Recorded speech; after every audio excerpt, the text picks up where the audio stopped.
Hello बच्चा लोग, कैसे हो आप सब। मैं निकुंज जरीवाला एक बार फिर से आप सबका स्वागत करता हूं आपके अपने learning platform magnetic science institute पे। बच्चा पढ़ लो, कौन सा चैप्टर है? DNF block element, most awaited chapter. कितने टाइम से मुझे बच्चे कमेंट में कह रहे थे कि सर ये चैप्टर चालू कर दो, चालू कर दो। कुछ बच्चे तो नाराज हो गए, बोले सर नहीं कराना हो तो बता दो, हम दूसरे चैनल से देख लेंगे। पर बच्चा आप बिलीव करो, मैं पिछले 3 दिन से बस इसका सिर्फ प्रेजेंटेशन रेडी कर रहा हूं, क्योंकि एनसीईआरटी में ये चैप्टर इतना मैसी करके लिखा हुआ है कि अगर बच्चा टेक्स्ट बुक पढ़ने बैठेगा तो 5 या 10 मिनट से ज़्यादा वो टिक ही नहीं पाएगा। इतना सारा डेटा इस चैप्टर में दिया है। बट बिलीव मी बच्चा, मैंने मेहनत करके आपके लिए ये चैप्टर को कर दिया है सिंप्लीफाइड। और जब आप ये लेक्चर्स कंप्लीट करोगे, साथ साथ में ये नोट्स अगर आप डाउनलोड कर लोगे, जिसका लिंक डिस्क्रिप्शन में दिया है, तो ये DNF ब्लॉक के बोर्ड एग्जाम में जो भी 7, 8 या 10 मार्क के क्वेश्चंस आएंगे वो आपके बड़े आसानी से हो जाएंगे। बच्चे चैनल पे नए हो तो चैनल को सब्सक्राइब कर लीजिए, वीडियो को लाइक कर लीजिए और कमेंट में बताइए आप ये वीडियो कौन से सिटी में से बैठ के देख रहे हो। ठीक है, चलिए बच्चा लोग, DNF ब्लॉक एलिमेंट शुरुआत की जाए। देखिए पहले स्लाइड में क्या आया। सो बच्चा, ट्रांजिशन एलिमेंट हम पहले पढ़ेंगे डी ब्लॉक के बारे में, फिर हम पढ़ेंगे एफ ब्लॉक के बारे में। राइट, अभी धूप आ गई है तो लाइट एकदम से बढ़ गई है, थोड़ी सी लाइट मैं कम कर लेता हूं so that it appears properly. सही है बच्चा लाइट अब? ओके चलिए, ओके चलिए, तो सबसे पहले बात करते हैं बच्चा about the D block element. Right, इसको हम कहते हैं ट्रांजिशन एलिमेंट। अब डी ब्लॉक, आपने पीरियोडिक टेबल का स्कीम पढ़ा होगा बच्चा, तो पीरियोडिक टेबल का स्कीम कुछ इस तरह से होता है। ये चीजें बेसिक है, जो आपको पता होनी चाहिए। तो ऐसे आपका पीरियोडिक टेबल का स्कीम होता है बच्चा। ये होता है आपका एस ब्लॉक, ये होता है पी ब्लॉक, ये होता है डी ब्लॉक और ये होता है एफ ब्लॉक। सो डी ब्लॉक में बेसिकली आते हैं ग्रुप नंबर 3 से लेके 12, ये होता है आपका डी ब्लॉक। राइट, और सेपरेटली नीचे लिखे जाते हैं एफ ब्लॉक एलिमेंट, जहां पे आपको 2 लाइन मिलती है बच्चा, जिसमें एक लाइन में 4f ऑर्बिटल भरता है और दूसरे लाइन में भरता है 5f ऑर्बिटल। राइट, एक सीरीज को कहा जाता है लैंथेनॉइड, सब कुछ पढ़ना है डिटेल में, और दूसरे सीरीज को कहा जाता है एक्टिनॉइड्स। ओके फाइन, चलिए, डी ब्लॉक एलिमेंट का मतलब है बच्चा कि last field electron is in D orbital. जब आप इलेक्ट्रॉनिक कॉन्फ़िगरेशन बनाते हो तो लास्ट इलेक्ट्रॉन डी ऑर्बिटल में आना चाहिए, ये एक डेफिनेशन है उसका। बट प्रॉपर डेफिनेशन देखते हैं क्या है। तो इतना बेसिक स्कीम आपको क्लियर है बच्चा, डी ब्लॉक कहाँ होता है। अब आप देखिए, यहाँ पे सारे टिपिकल मेटल होते हैं एस ब्लॉक में, सोडियम, पोटेशियम, राइट, ये सारे टिपिकल मेटल, और यहाँ पे बहुत सारे नॉन मेटल होते हैं पी ब्लॉक में। तो क्योंकि डी ब्लॉक टिपिकल मेटल और नॉन मेटल के बीच में है, तो इसीलिए इनको कहा जाता है ट्रांजिशन एलिमेंट, क्योंकि ये एलिमेंट से होते हुए मेटल किस में कन्वर्ट होते हैं? नॉन मेटल की तरफ जाते हैं। That's why they are called transition metal। और ये ट्रांजिशन मेटल में यहाँ पे बीच में बच्चा 2 गैप बनते हैं, ट्रांजिशन के अंदर बीच में 2 गैप बनते हैं, और ये 2 गैप और कुछ नहीं है, क्या है? आपका एफ ब्लॉक है। इसीलिए इन्हें कहा जाता है इनर ट्रांजिशन, क्योंकि वो डी ब्लॉक के अंदर ऐसे 2 सीरीज होती है जिसको हम अलग से लिखते हैं, and that's why they are called inner transition series. इतना बेसिक क्लियर सबको? ओके चलिए, अब बढ़ते हैं फटाफट about the D block element. चलिए, so D orbital of a penultimate energy level of atom receives electron giving rise to 4 rows of transition metal. बच्चा 4 अलग अलग रो मिलेगी, एक में होगा 3d ऑर्बिटल, फिर 4d, फिर 5d और लास्ट में होता है 6d। तो डी ऑर्बिटल कौन सा भर रहा है बच्चा? देखो, पेनल्टीमेट। पेनल्टीमेट मतलब लास्ट लेवल के अंदर का डी ऑर्बिटल। अब ये बड़ी सिंपल सी बात है बच्चा कि बाहर जो आपका s ऑर्बिटल होता है, जस्ट फॉर एग्जांपल अगर मैं यहां ले लूं बच्चा कि बाहर 5s ऑर्बिटल है, राइट, उसके बाहर होगा 5p ऑर्बिटल, और 5s के अंदर क्या होता है बच्चा? 4d होता है, 4d होता है, 4d। बाहर का ऑर्बिटल है 5s और अंदर d कौन सा होता है? 4d होता है। और जब आप इलेक्ट्रॉन फील करते हो बच्चा, तो पहले कौन भरता है? ये 5s में 2 इलेक्ट्रॉन भरते हैं, और फिर इलेक्ट्रॉन किस में आता है? As per the आउटबाउ principal 4d में आते हैं। राइट, तो अल्टीमेट लेवल कौन सा है? 5th है, उसमें 2 इलेक्ट्रॉन भर चुके हैं, और उसके बाद इलेक्ट्रॉन अंदर के डी ऑर्बिटल में भरते हैं। That's why it is called penultimate.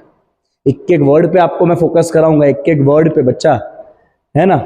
बहुत मेहनत करके पीपीटी बनाई है, अब उतने मेहनत से आपको समझाना भी पड़ेगा। आप बस उतने मेहनत से इसको शेयर कर देना, ताकि थोड़ा सा लगे कि हाँ चलो मैंने जो आपके पीछे समय दिया है मुझे भी उसका कुछ फायदा हुआ। एनीवे चलिए, तो बच्चा 4D, आप डी में धीरे धीरे इलेक्ट्रॉन भरोगे 1 2 3 4 5 6 7 8 9 10, तो इससे कहते हैं बच्चा पेन अल्टीमेट ऑर्बिटल, राइट। ये फिफ्थ कौन सा ऑर्बिटल है बच्चा आपका? अल्टीमेट है। सबसे बाहर का ऑर्बिटल कौन सा है? फिफ्थ है। और डी हमेशा एक नंबर कम रहता है, पेन अल्टीमेट। तो बच्चा 4 सीरीज जिसमें 3D भरेगा, 3D जिसमें कौन भरेगा बच्चा? 3D। इसमें 3D भरेगा वो एलिमेंट है स्कैंडियम टू जिंक, इसमें 3D भरेगा बच्चा वो एलिमेंट है स्कैंडियम टू जिंक। जिसमें 4D भरेगा वो एलिमेंट है यूट्रियम टू कैडमियम। जिसमें 5D भरेगा वो एलिमेंट है लैंथेनम। और फिर बीच में गैप आता है, लैंथेनम के बाद बच्चा गैप आता है, then we have hafnium to mercury. Lanthanum के बाद गैप आता है, जहां पे वो गैप में भरे होंगे आपके वो f ऑर्बिटल के एटम्स, 14 एटम, जिसे कहा जाता है lanthanoids, right. And then last is 6D series. 6D series शुरू होता है एक्टिनियम से, फिर यहां भी गैप आता है, एक्टिनॉइड्स के 14 एलिमेंट जो आप नीचे लिखते हो अलग से। And then you have rutherfordium to CN, right, rutherfordium to CN। तो ये 4 सीरीज है बच्चा, 3D, 4D, 5D and 6D series. Okay चलिए, now what is the definition of transition metal बच्चा? तो इसका डेफिनेशन ऐसा कहता है कि ट्रांजिशन मेटल वो है जिसके या तो ग्राउंड स्टेट में या कोई एक ऑक्सीडेशन स्टेट में d ऑर्बिटल इनकम्प्लीटली फील्ड हो, या तो ग्राउंड स्टेट में या तो कोई भी एक स्टेबल ऑक्सीडेशन स्टेट में d ऑर्बिटल इनकम्प्लीटली भरा हुआ होना चाहिए, तो उसे कहा जाता है बच्चा ट्रांजिशन एलिमेंट। ये रूल है, d orbital incompletely field, d orbital incompletely field, या तो ग्राउंड स्टेट या तो कोई भी एक ऑक्सीडेशन स्टेट। देखो चेक करो, चलो। So which have incomplete d subshell either in neutral atom or in their ions, right? मतलब ऑक्सीडेशन स्टेट। अब इस डेफिनेशन के हिसाब से अगर आप देखोगे ना बच्चा, तो लास्ट में जो एलिमेंट है ना, ग्रुप नंबर 12, डी ब्लॉक आपने लिखा 3 से 12, बट जो आखिरी वाला जो ग्रुप है ना 12 नंबर का, लास्ट में हर एक सीरीज के लास्ट में आता है ग्रुप नंबर 12। ग्रुप 3 से चालू होगा, ग्रुप 12 पे खत्म होगा। तो ग्रुप 12 में जो एलिमेंट है जिसमें होता है एक जिंक, एक कैडमियम और होता है मर्क्यूरी, राइट। अब अगर मैं जिंक का कॉन्फ़िगरेशन लिखूं बच्चा आपके लिए, तो जिंक आता है मेरे बच्चे 30 नंबर पे। 30 नंबर में बाहर का कॉन्फ़िगरेशन होता है बच्चा 4s2 3d10। तो अभी तो देखो बच्चा, ग्राउंड स्टेट में तो d ऑर्बिटल पूरा भरा हुआ है, राइट, अपने को चाहिए इनकम्प्लीट। चलो जिंक कौन सा आयन बनाता है बच्चा? ऑब्वियस सी बात है, जिंक बनाता है Zn+2। तो अगर मैं 2 इलेक्ट्रॉन निकाल दूं तो कहां से निकलेंगे इलेक्ट्रॉन? ऑब्वियसली s में से। तो उसके बाद भी क्या बच्चा? 3d10 बचा। तो यहां भी d तो कंप्लीटली फील्ड है, मतलब जिंक के ग्राउंड स्टेट में भी d पूरी तरह भरा हुआ है और जिंक आयन में भी d पूरी तरह भरा हुआ है। बाय डेफिनेशन तो क्या कहता है कि d होना चाहिए इनकम्प्लीटली फील्ड। यहाँ पे d इनकम्प्लीटली फील्ड नहीं है, इसीलिए जिंक को ट्रांजिशन मेटल नहीं कहा जाता है, याद रखना। Same thing happen with the mercury and cadmium, क्योंकि ये सारे एक ही ग्रुप में आते हैं बच्चा। पहले जिंक आएगा, राइट, जिंक के नीचे कैडमियम आएगा और कैडमियम के नीचे आने वाला है मर्क्यूरी। ठीक है बच्चा, ये तीनों एलिमेंट हैं आपके ग्रुप नंबर 12 के, और इन सबका कॉन्फ़िगरेशन सेम होगा बच्चा, NS2 और N-1d10, राइट। तो इनके ग्राउंड स्टेट में भी d10 दिखेगा आपको और इनके ऑक्सीडेशन स्टेट में भी क्या दिखेगा बच्चा? आपको d10 दिखेगा। तो ये तीनों एलिमेंट ट्रांजिशन में आते नहीं है, दिस आर नॉन ट्रांजिशन। समझ आया बच्चा आपको, राइट। तो देखिए, तो this all have d10 configuration in their ground state as well as in their common oxidation state, hence they are not regarded as transition metal। But इनकी property बहुत सारी ट्रांजिशन मेटल के जैसे है, तो इनको डी ब्लॉक के साथ साथ ही पढ़ लिया जाता है। ओके, देखो यहाँ पे इतनी अच्छी लाइट आ रही है ना, ये कोने पे देखो, यहाँ पे तो सनलाइट आ रही है खिड़की से, व्हाइट कलर के बेंच से वो लाइट रिफ्लेक्ट होके आ रही है। मैं थोड़ा एक पर्दा लगा के आता हूँ, एक सेकंड ना, थोड़ा सा ये लाइट को अपने ना डीम करते हैं, हुआ ना डीम, यस। चलो अच्छे से डिम हो चुका है लाइट। क्लियर बेटा पहला स्लाइड। ओके तो यहां से इंपॉर्टेंट क्या सीखा बच्चा, हमने इंपॉर्टेंट सीखा कि डी एलिमेंट वो है जिसके या तो ग्राउंड स्टेट में या तो कोई एक ऑक्सीडेशन स्टेट में डी ऑर्बिटल पूरा भरा हुआ ना हो। और ये डेफिनेशन के अकॉर्डिंग आखिरी ग्रुप नंबर 12 ट्रांजिशन कहा जाता नहीं है। चलो आगे, अभी एफ ब्लॉक की बात करते हैं बच्चा। इनर ट्रांजिशन, यहां पे आपके पास दो सीरीज है एफ ब्लॉक में। एक है 4F सीरीज जिसमें होता है सीरियम टू ल्यूटेशियम, ये सारी सीरीज आती है लेंथेनम के बाद, तो इसे कहते हैं lanthanoids, right. Similarly 5F series, right, 5F series के एलिमेंट है बच्चा थोरियम टू लोरेंशियम, और ये आता है एक्टिनियम के बाद, तो इस सीरीज को कहा जाता है एक्टिनॉइड्स। तो लेंथेनॉइड्स इज 4F सीरीज जिसमें 4F ऑर्बिटल भरेगा, and actinoid is 5F series जिसमें 5F ऑर्बिटल भरेगा।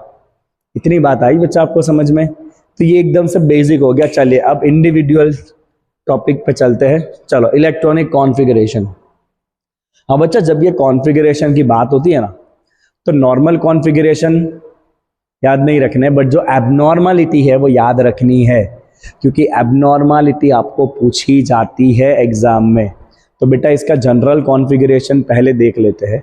तो जनरल कॉन्फ़िगरेशन कहता है बच्चा के NS क्या है जनरल कॉन्फ़िगरेशन, देखिए तो बाहर का s ऑर्बिटल में या तो एक इलेक्ट्रॉन होगा या तो दो इलेक्ट्रॉन होंगे, राइट। और उसके अंदर जो d ऑर्बिटल है वो भरेगा आपका 1 से 10 इलेक्ट्रॉन लेके, ठीक है।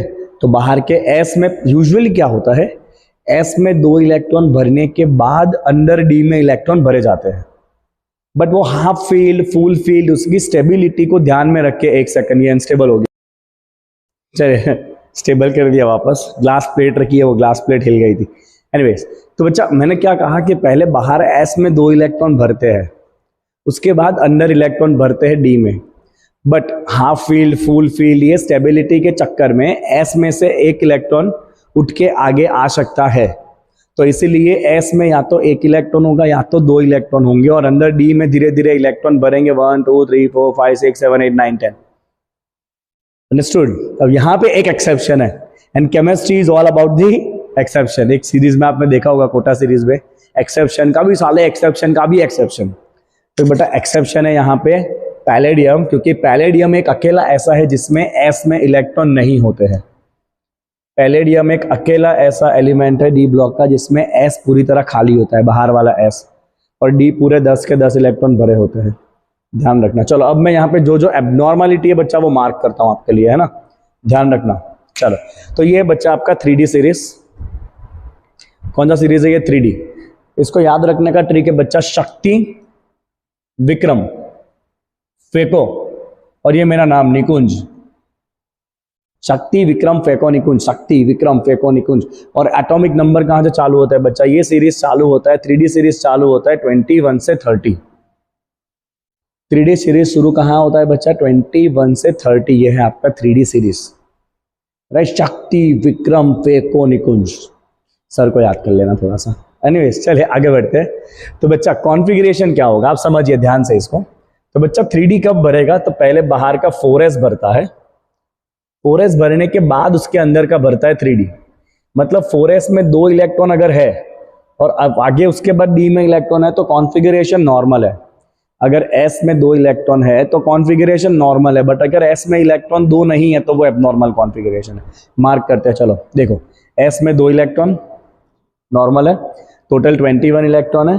S में 2 भरेंगे, 18 ऑलरेडी भर चुके हैं आर्गन में। उसके बाद S में 2 इलेक्ट्रॉन 20 हो गए और 1 इलेक्ट्रॉन आया D में, मतलब ये नॉर्मल है। 2 2 1 नॉर्मल, 2 2 नॉर्मल, 2 3 नॉर्मल। अब देखो ये 2 4 नहीं है, 1 5 है, 1 5 है। देखो ये अब नॉर्मल दिखा आपको, 1 5, 2 4 होना चाहिए था, 2 4 होना चाहिए था, बट 1 5 है, मतलब ये एबनॉर्मल आया। क्यों एबनॉर्मल आया बच्चा, बच्चे को पता होगा, क्रोमियम में ये बनता है D5 half field more stable. चलो आगे बढ़ते हैं, 2 4 होना चाहिए था, 1 5 है। मार्क कर लिया आपने, किसको मार्क कर लिया, क्रोमियम को जो एबनॉर्मल है। चलो 2 4 के बाद आना चाहिए 2 5 नॉर्मल, 2 6 नॉर्मल, 2 7 नॉर्मल, 2 8 नॉर्मल। देखो 2 9 की जगह पे बच्चा 1 10 है, ये भी एबनॉर्मल आया, मार्क किया मैंने। देखो 29 होना चाहिए, 110 है। 110 क्यों है बच्चा? ऑब्वियस सी बात है यार, क्योंकि ये D10 बना, fulfilled, more stable because of symmetry. D10 fulfilled, more stable because of symmetry. तो एक और अपने यहाँ पे मार्किंग कर लिया। चलो आगे बढ़ते हैं बच्चा। जिंक 210 नॉर्मल है, तो यहाँ पे दो एबनॉर्मल है बच्चा, एक क्रोमियम और एक कॉपर। बहुत बारीकी से सीखना है क्योंकि वेटेज बड़ा है इस चैप्टर का, पूछेंगे अच्छे अच्छे क्वेश्चन। चलो then comes to 4D series. ये बच्चा 4D सीरीज, 4D सीरीज के एलिमेंट है यारी जरा निभाना मौत तक। अरे यारी जरा निभाना मौत तक, रुकावट राह में पड़े तो आग में कूद जाना। यह है इसका सीरीज। फील के साथ बोलो, यारी जरा निभाना मौत तक, रुकावट राह में पड़े तो आग में कूद जाना। अपने जो प्यारे दोस्त है ना उसके साथ ये शेयर कर दो, यारी जरा निभाना, यूट्रियम, जिरकोनियम, नियोबियम, मौत तक, मोलिब्डेनम, टेक्नीशियम, रुकावट राह में पड़े, रुथेनियम, रोडियम, पैलेडियम, आग में कूद जाना। आग मतलब सिल्वर, कूद मतलब कैडमियम। तो बेटा ये है आपका 4D सीरीज, जो नंबर शुरू होता है 39 से लेके 48। क्या नंबर है बच्चा इसका? 39 से 48, 39 से 48। Got it? चलो बच्चा 4D सीरीज है ये। 4D सीरीज में बाहर क्या होगा बच्चा? 4D के बाहर होगा ऑब्वियसली 5s। तो पहले भरता है 5s में 2 इलेक्ट्रॉन, और उसके बाद 4D में इलेक्ट्रॉन आने चाहिए। तो अगर 5s में 2 इलेक्ट्रॉन है तो कॉन्फ़िगरेशन नॉर्मल है। अगर 5s में 2 इलेक्ट्रॉन नहीं है तो फिर गड़बड़ है दया, कुछ तो गड़बड़ है। ओके चल देखते हैं। तो बच्चा 2-1 ओके, 2-2 ओके। देख 2-3 की जगह आया 1-4, एबनॉर्मल, नियोबियम। नियोबियम एबनॉर्मल है, 2-3 होना चाहिए था बट 1-4 हुआ, एबनॉर्मल राइट। देन 2-4 होना चाहिए था, 1-5 हुआ, ये भी एबनॉर्मल है, ठीक है। देन 2-5 होना चाहिए था, 1-6 है, ये भी एबनॉर्मल है। देन 2-6 होना चाहिए था, 1-7 है, ये भी एबनॉर्मल है। देन 2-7 होना चाहिए था, 1-8 है, ये भी एबनॉर्मल है। देखो सब में एस में एक एक इलेक्ट्रॉन है, मतलब सारे एबनॉर्मल है। देखो पैलेडियम आया, खतरनाक। पैलेडियम में क्या दिख रहा है आपको? एस में इलेक्ट्रॉन ही नहीं है, मतलब ये भी एबनॉर्मल है। इसको तो अपने डबल सर्कल करेंगे पैलेडियम को। देन 2-9 होना चाहिए, इधर भी गड़बड़ है, 1-10 है, तो ये भी एबनॉर्मल आया। लास्ट में एक बेचारा नॉर्मल है, कैडमियम। तो देखो इधर पूरी लाइन एबनॉर्मल है बच्चा, पूरी की पूरी लाइन यहाँ पे एबनॉर्मल है। मैं इसको निकाल देता हूं, नहीं तो आपको कंफ्यूजन हो जाएगा।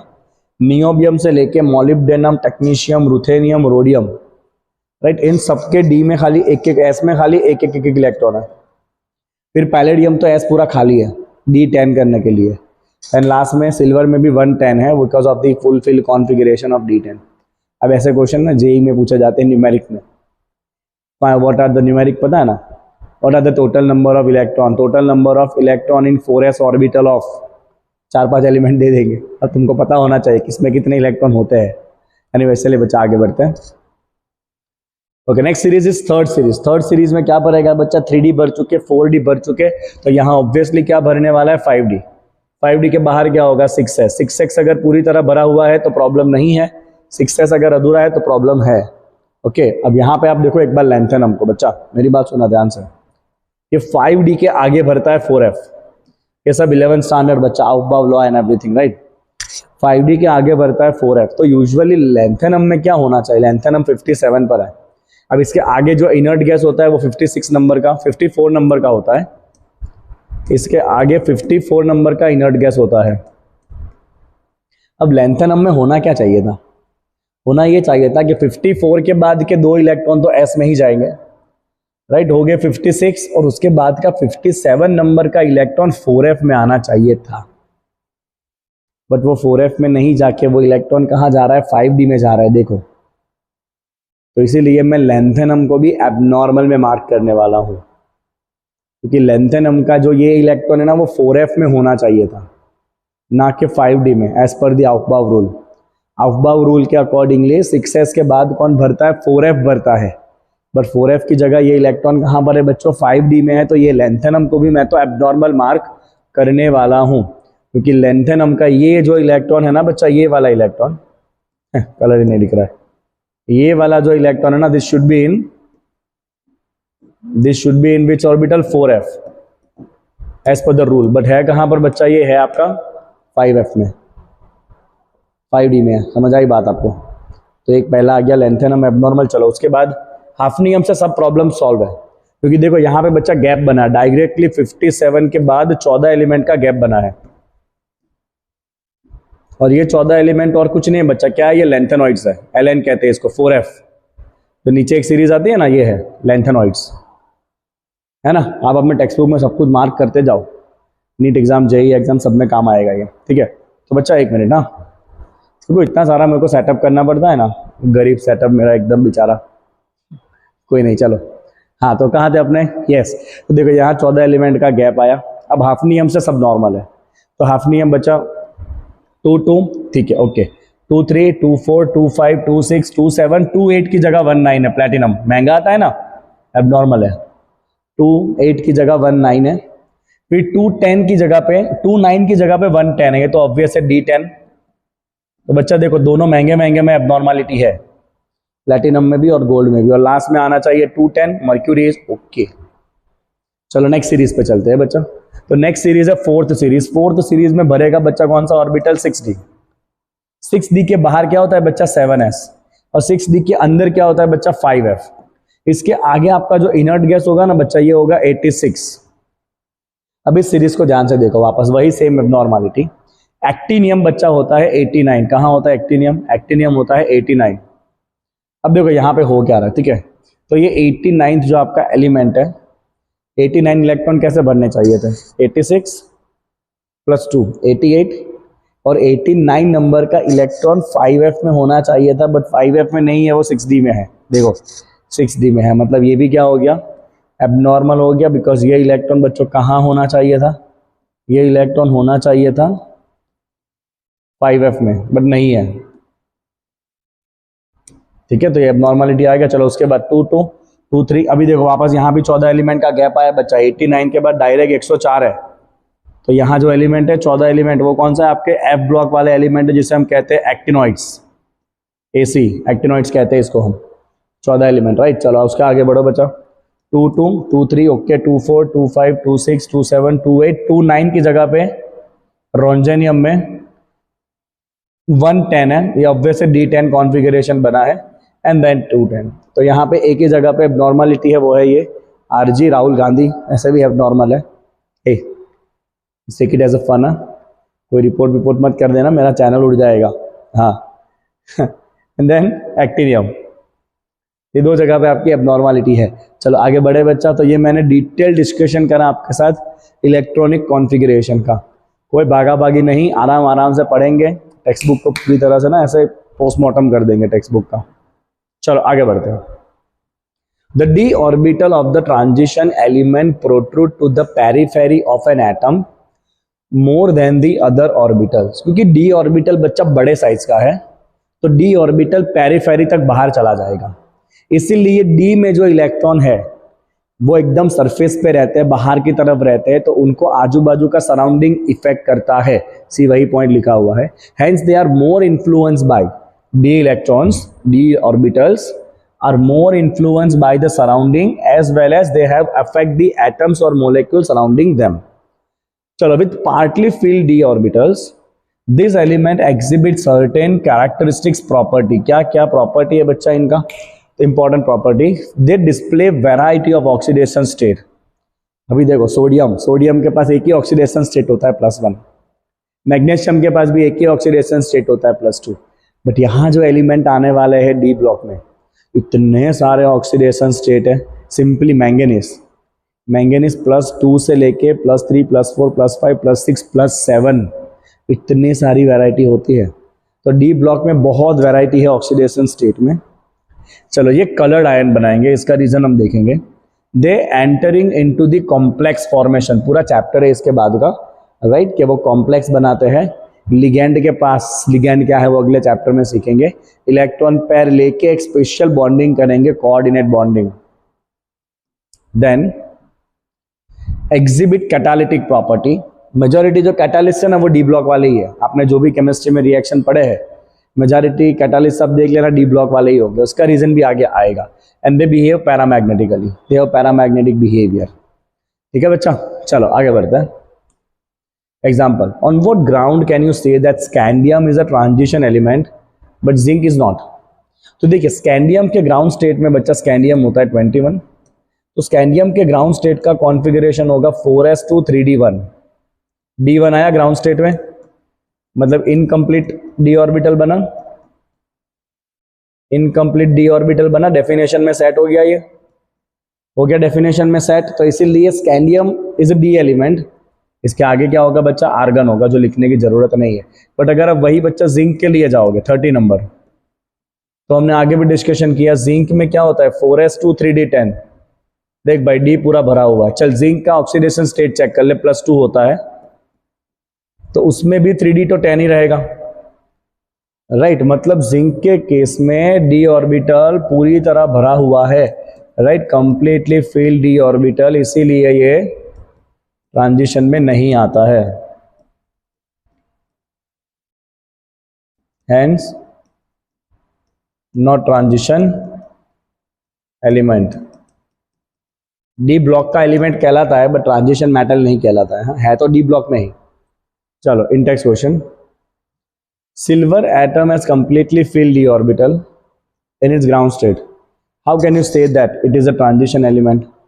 तो देखो सिल्वर का कॉन्फ़िगरेशन आप समझो ध्यान से, कहाँ गया सिल्वर बच्चा, ये रहा, देखो सिल्वर सिल्वर, ये रहा सिल्वर, देखो ये रहा सिल्वर है 110, मतलब सिल्वर में होगा 5s1 4d10, सिल्वर आएगा कितने नंबर पे 47 पे, हो सके तो रट लेना इसके सारे नंबर्स को, राइट। तो बच्चा सिल्वर आता है 47 नंबर पे, ठीक है, और सिल्वर का कॉन्फ़िगरेशन है 5s1 4d10, सिल्वर का कॉन्फ़िगरेशन है 5s1 4d10। तो देखो भाई अभी तो ये डी पूरी तरह से भरा हुआ है, बट सिल्वर के पास 2 ऑक्सीडेशन स्टेट होते हैं, उसका जो Ag+2 स्टेट है, सिल्वर का जो +2 स्टेट होगा उसके अंदर आप देखो तो S में से 1 इलेक्ट्रॉन जाएगा और D में से भी 1 इलेक्ट्रॉन जाएगा, ये क्या बना D9 बना, क्या बना ये D9। तो सिल्वर का एक जो स्टेट है बच्चा, सिल्वर का स्टेट है Ag+2, Ag+ नहीं Ag+2, तो सिल्वर अपने +2 स्टेट में डी इनकम्प्लीटली फील्ड है। सो डेफिनेशन में ये सेट हो गया बच्चा, incompletely field D orbital, incompletely field D orbital इन Ag+2।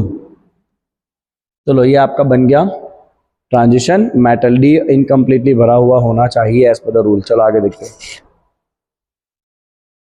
General properties. अब यहाँ तो तुम्हारे दिमाग का ना दही हो जाने वाला है, इतना डेटा आ रहा है, इतना डेटा आ रहा है, and everything you need to mark out. I will try कि मैं सारी चीज़ों को आपके लिए सिंप्लीफाइड कर दूँ बहुत ईजीली, ठीक है। तो वेट अ सेकंड, चले बच्चा पहला जनरल प्रॉपर्टी देखते हैं। Let's talk about their physical properties. तो सारे के सारे मेटल है, तो मेटल के कुछ जनरल प्रॉपर्टी, टेंसाइल स्ट्रेंथ ज़्यादा होगा, डक्टाइल होंगे, मैलेबल होंगे, मेटल है तो कंडक्टिविटी ऑब्वियसली ज़्यादा होने वाली है, right, and they have metallic cluster, metal है तो चमकेंगे, राइट, उनकी सरफेस पे चमक होती है। तो ये जनरल प्रॉपर्टी है जो सारे मेटल के पास होते हैं। अब इनके ना कुछ कैरेक्टरिस्टिक लैटिस स्ट्रक्चर है। अब इसका एक पूरा चैप्टर था सॉलिड स्टेट करके, जिनके पास पुराने टेक्स्ट बुक होगी उनके बुक में ये होंगे फर्स्ट चैप्टर, बट अभी ये ओमिट हो चुका है। तो मेटल के अंदर जो एटम्स होते हैं वो एक प्रॉपर पैटर्न में अरेंज होते हैं, और ये प्रॉपर पैटर्न में अरेंज होकर ये 3D का एक स्ट्रक्चर बनाते हैं 3 डायमेंशन में, जिसे कहा जाता है लैटिस स्ट्रक्चर। अलग अलग टाइप के लैटिस स्ट्रक्चर होते हैं, अभी लैटिस स्ट्रक्चर डिस्कशन नहीं करना है, बट आपको याद रखना है किसके पास कौन सा स्ट्रक्चर है। So we usually talk about 3 series. हम पहले 3 सीरीज का डिस्कशन करते हैं बेटा जनरली, राइट। ये 3D सीरीज है, ये 4D सीरीज है, और ये 5D सीरीज। ये कौन सा सीरीज है बच्चा 3D सीरीज, ये कौन सा सीरीज है 4D सीरीज, और ये कौन सा सीरीज है 5D सीरीज, ठीक है। चलो इसके ग्रुप नंबर अगर हम देखें तो ये पहला एलिमेंट कौन सा ग्रुप में होता है, ग्रुप नंबर 3 4 5 6 7 8 9 10 11 एंड 12, ये सारे हो गए ग्रुप नंबर 3 से 12। चलो अब ध्यान से देखो बच्चा, जो पहला ग्रुप है आपका ग्रुप नंबर 3, तो ग्रुप नंबर 3 में जो भी एलिमेंट है ना, उन सबका एक कॉमन स्ट्रक्चर है। कौन सा स्ट्रक्चर है बच्चा? BCC। क्या स्ट्रक्चर है उनका? BCC। इसे कहते हैं बॉडी सेंटर्ड क्यूब।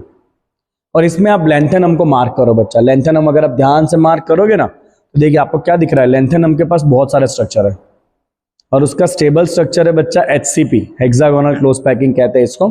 और इसके सिवाय भी लेंथेनम के पास होता है CCP भी होता है और BCC भी होता है। तो लेंथेनम के पास 3 स्ट्रक्चर है। उसका मेन स्ट्रक्चर है हेक्सागोनल क्लोज पैकिंग और 2 सेकेंडरी स्ट्रक्चर में, एक है CCP क्यूबिक क्लोज पैकिंग और दूसरा है BCC body centred cube, right. तो ये अलग अलग क्लोज पैकिंग होते हैं, ठीक है। चलो आगे देखो, पर नेक्स्ट भी आओ। चलो ग्रुप नंबर 4 में जाओ। देखो बता, ग्रुप नंबर 4 भी पूरा क्या है? BCC। मतलब ग्रुप नंबर 4 का जो मेजर स्ट्रक्चर है ना, जो यहाँ पे ना मैंने एक प्रॉब्लम कर दिया। यहाँ पे भी क्या है देखो, ये ग्रुप नंबर 4 का, एक सेकंड ना, मैंने HCP देखा ही नहीं। ओके एनीवे चलो, तो ये देखो ग्रुप नंबर 3 का बेटा मेजर स्ट्रक्चर कौन सा है? HCP है, हेक्सागोनल क्लोज पैकिंग। क्या है ये? Hexagonal close packing. उनका सेकेंडरी स्ट्रक्चर क्या है? BCC BCC BCC। और ये लेंथेनम के पास एक खासियत होती है बच्चा, कौन सी? CCP। तो उसको आप मार्क करो, लेंथेनम के पास CCP भी होता है। सिमिलरली ग्रुप 4 के भी स्ट्रक्चर सेम है बच्चा। मेन स्ट्रक्चर है उनका HCP मतलब हेक्सागोनल क्लोज पैकिंग, राइट। और उनका सेकेंडरी स्ट्रक्चर है BCC BCC BCC। अब यहां पे देखो group number 5 and group number 6। Group number 5 और 6 पूरी तरह से क्या है बच्चा? BCC के ग्रुप है। ये दोनों ग्रुप क्या है? ग्रुप नंबर 5 एंड 6 पूरी तरह क्या है बच्चा? BCC है। देख लो आप, BCC BCC BCC BCC, body centred cube कहते हैं इसको, राइट। तो स्टार्टिंग के 2 ग्रुप कौन से बच्चा? HCP के बाद के 2 ग्रुप कौन से बच्चा? BCC। याद रखना है आपको, पहले HCP group number 3 4, group number 5 6 है BCC। Now what about group number 7 8? अब ग्रुप नंबर 7 में जो मैंगनीज है ना, उसका एक टिपिकल मेटल स्ट्रक्चर होता है। मैं उसको X को मार्क कर रहा हूं, मतलब उसका जो मेटल स्ट्रक्चर है वो ना BCC है ना FCC है, राइट। उसका एक टिपिकल अलग ही मेटल स्ट्रक्चर होता है, किसका? मैंगनीज का। और मैंगनीज सिवाय के जो है, राइट, उसी ग्रुप में, ग्रुप नंबर 7 में उनका स्ट्रक्चर है HCP, राइट। वापस जाओ नेक्स्ट में। आयरन का स्ट्रक्चर क्या है? BCC है, याद खास रखना, आयरन को खास याद रखना। आयरन का स्ट्रक्चर क्या है? BCC। और उसके नीचे जो है वापस क्या है? वो HCP है, हेक्सागोनल क्लोज पैकिंग। अब उसके बाद आगे जाओ, 9 10 11। 9 10 11 पूरा इलाका है CCP का। ये 9 10 11 पूरा किसका इलाका है बच्चा? CCP का। क्यूबिक क्लोज पैकिंग, जिसको FCC भी कहते हैं, फेस सेंटर्ड क्यूब। ओके, तो देखो बच्चा, ये पूरा इलाका है CCP सेम पूरा इलाका, राइट। और ग्रुप 12 को देखो, उनके पास सारे टिपिकल स्ट्रक्चर है। तो ग्रुप नंबर 12 के सारे स्ट्रक्चर कौन से बच्चा? टिपिकल है। देखो जिंक का भी कोई टिपिकल स्ट्रक्चर होगा जो अलग ही है, राइट। कैडमियम का भी कोई टिपिकल मेटल स्ट्रक्चर है और मर्क्यूरी का भी कोई टिपिकल मेटल स्ट्रक्चर है। तो बच्चा टिपिकल मेटल स्ट्रक्चर में 4 एलिमेंट है। एक मैंगनीज है, कुछ अलग ही स्ट्रक्चर होगा उसका, और बाकी 3 है आपके ग्रुप नंबर 12। वापस एक बार इसको फटाफट रिकॉल करते हैं। तो बच्चा पहले 2 ग्रुप 3 एंड 4 HCP, 5 6 पूरी तरह से BCC का इलाका, 7 8 HCP का इलाका है। वापस 7 8 किसका इलाका है बच्चा? HCP का। देखो यहाँ पे, बट 7 8 में जो मैंगनीज है वो टिपिकल मेटल स्ट्रक्चर है, और आयरन BCC है। इसको खास ध्यान रखना बेटा, आयरन को खास ध्यान रखना, ये MCQ में बहुत पूछा जाता है। आयरन का स्ट्रक्चर क्या है बच्चा? BCC है, बॉडी सेंटर्ड क्यूब, आयरन। उसके बाद जाओ तो नेक्स्ट पूरा इलाका, उसके बाद के तीनों ग्रुप पूरी तरह से क्या है? CCP है। ये सब आपको याद कब रहेगा? जब आप ये सारी सीरीज याद करो। जैसे कि ये सीरीज मैंने आपको क्या बताया बच्चा? शक्ति, विक्रम, फेको, निकुंज। फिर मैंने आपको ये बताया, यारी जरा निभाना, मौत तक, रुकावट राह में पड़े तो आग में कूद जाना। और उसके बाद मैंने आपको बताया, ये नहीं बताया ना, आपको बता देता हूँ, चलो। ला, हफ्ता, वरना रे। ला, हफ्ता, वरना रे। हफ्ता नहीं देगा तो क्या होगा? पिटाई होगी ना। और इधर पिटाई और होगी, ये और ऑस्नियम है, और लास्ट जो और है वो गोल्ड है, AU और 8। ला, हफ्ता, वरना रे, और इधर पिटाई और होगी। ला, हफ्ता, वरना रे, और इधर पिटाई और होगी। ठीक है बच्चा। तो वापस एक बार फटाफट, पहले जो 2 ग्रुप है बच्चा, पहले 2 ग्रुप भी HCP के बाद BCC के बाद वापस HCP के बाद यहाँ पे 2 के ग्रुप है, right. 2 BCC, 2 HCP, 2 BCC, 2 HCP वापस, उसके बाद 3 ग्रुप है CCP और लास्ट वाले सारे कैसे टिपिकल है, इसका कोई पर्टिकुलर मेटल स्ट्रक्चर है ही नहीं। अब मुझे बताओ, इतना बारीकी से ये चैप्टर किसी ने अगर डिस्कशन करा है यूट्यूब पे तो आप मुझे उसका लिंक दो, लेकिन मुझे भी तो पता चले कौन है इतना डिटेल में जो ये चैप्टर समझाता है। एक एक पॉइंट बच्चा इंपॉर्टेंट है, राइट। एक और इंपॉर्टेंट पॉइंट ये वाला लेंथेनम, लेंथेनम अकेला है जिसके पास 3 स्ट्रक्चर है।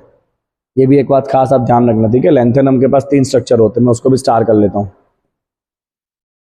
चले बेटा आगे बढ़ेंगे, अभी नेक्स्ट देखते क्या आ रहा है आपके लिए। ओके चलो, और आगे आपके पास मेल्टिंग पॉइंट का एक ग्राफ दिया है बच्चा आपको, देखो क्या ग्राफ है, melting point versus atomic number, ऐसी। So all with exception of zinc, cadmium and mercury, they are very hard. सारे कैसे होते हैं, बहुत ही हार्ड होते हैं, and they have very low volatility.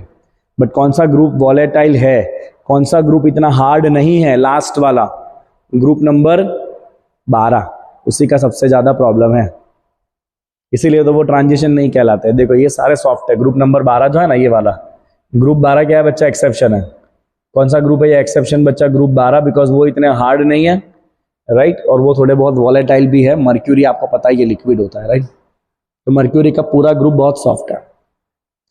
There melting point and boiling point very high, obvious सी बात है, होना ही है। तो क्या रीजन है भाई, मेल्टिंग पॉइंट हाई क्यों है, तो देखिए ये डी ब्लॉक के एलिमेंट है, बहुत सारे इलेक्ट्रॉन से डी में, और ये सारे इलेक्ट्रॉन्स क्या करेंगे, ये सारे इलेक्ट्रॉन मेटालिक बॉन्डिंग में पार्टिसिपेट करेंगे।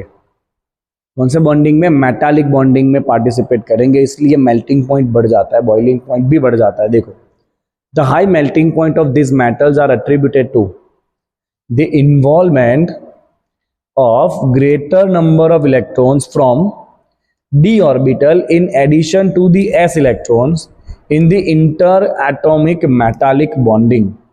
तो s वाले इलेक्ट्रॉन जो बाहर है वो तो पार्टिसिपेट करेंगे ही, साथ में अंदर के जो d इलेक्ट्रॉन्स है वो भी मेटालिक बॉन्डिंग में पार्टिसिपेट करेंगे, इसीलिए वो मेटालिक बॉन्डिंग बहुत स्ट्रांग होता है, उसकी वजह से melting point and boiling point बढ़ता है। चलो आगे, in any row the melting point of this metal rises to maximum at D5। तो किसका melting point maximum होता है बच्चा, D5 का, right, except for anomalous values of manganese and technetium। अब ये दोनों anomalous है, मैं आपको ग्राफ में बताऊंगा। यूजुअली क्या होता है कि D1, D2, D3, D4, D5 तक melting point बढ़ता है, और फिर वापस D6, D7, D8, D9, D10 melting point घटता है। बट दो एबनॉर्मलिटी है, मैंगनीज में D5 होता है बट उसका melting point कम है। सिमिलरली मैंगनीज के नीचे जो एलिमेंट आता है टेक्नीशियम, उसमें भी D5 होता है बट उसका भी मेल्टिंग पॉइंट कम होता है, तो ये दोनों एक्सेप्शन है। यूजुअली D5 तक मेल्टिंग पॉइंट बढ़ेगा फिर घटेगा, बट दो D5 मैंगनीज एंड टेक्नीशियम उन दोनों का मेल्टिंग पॉइंट कम है, right, and they fall regularly as the atomic number increases, right. तो यहाँ पे आप देखो बच्चा, ग्राफ में मार्किंग करेंगे अपने, देखिए ये टाइटेनियम शुरू होता है आपका D1 से, फिर ये D2, फिर ये D3। अब मैंगनीज एबनॉर्मल था, राइट, मैंगनीज में D4 की जगह क्या हो गया, D5 हो गया, एक इलेक्ट्रॉन आता है ना, राइट, तो उसका मेल्टिंग पॉइंट ज्यादा होना चाहिए बट उसमें D पे देखो वो डाउन है, right. This should B chromium, एक सेकंड, इसमें स्कैंडियम नहीं दिया हुआ है, एक सेकंड ना, स्कैंडियम नहीं दिया हुआ है, तो titanium is D2, vanadium is D3, chromium is also D5। Chromium abnormal होता है, राइट, S1D5। क्रोमियम क्या होता है बच्चा, क्रोमियम होता है आपका S1D5, राइट। उसके बाद जो आपका S2D5 होगा मैंगनीज, उसका मेल्टिंग पॉइंट कम है, तो ये हो गया आपका एक्सेप्शन, राइट। उसके बाद देखो यहां से मेल्टिंग पॉइंट एक अबनॉर्मलिटी आई, और उसके बाद वापस वो नॉर्मली क्या हो रहा है, डिक्रीज हो रहा है। देखो same goes for the next group also, zirconium D2, then D3, then D4 की जगह ये हो जाता है S1D5, D5 देखो मेल्टिंग पॉइंट मैक्सिमम, बट जो टेक्नीशियम है उसका मेल्टिंग पॉइंट भी ज्यादा होना चाहिए, S2D5 होगा ना, ये क्या होगा S2D5, बट ये भी एक्सेप्शन है, यहाँ पे भी मेल्टिंग पॉइंट आपका कम है। और उसके बाद देखो फेयरली डिक्रीज, वापस मोलिब्डेनम के बाद एक शार्प डिक्रीज आया, अबनॉर्मलिटी, उसके बाद वापस रेगुलर डिक्रीज हो रहा है, देखो regular decrease, right, okay fine. Last उसके बाद वाली सीरीज में कोई अबनॉर्मलिटी नहीं है, देखो hafnium D2, tellurium D3, vanadium D4 की जगह हो जाता है D5, देन ये भी होता है आपका S2D5। देखो इसमें सबसे ज्यादा अनपेयर्ड इलेक्ट्रॉन होंगे S1D5, S1D5 मतलब यहाँ पे 6 अनपेयर्ड इलेक्ट्रॉन है, तो इसीलिए मेटालिक बॉन्डिंग यहाँ बहुत ज्यादा होगी, तो इसीलिए इसका मेल्टिंग पॉइंट बहुत ज़्यादा है। देखो इसमें भी 6 अनपेयर्ड इलेक्ट्रॉन, इसमें भी 6 अनपेयर्ड इलेक्ट्रॉन, है ना।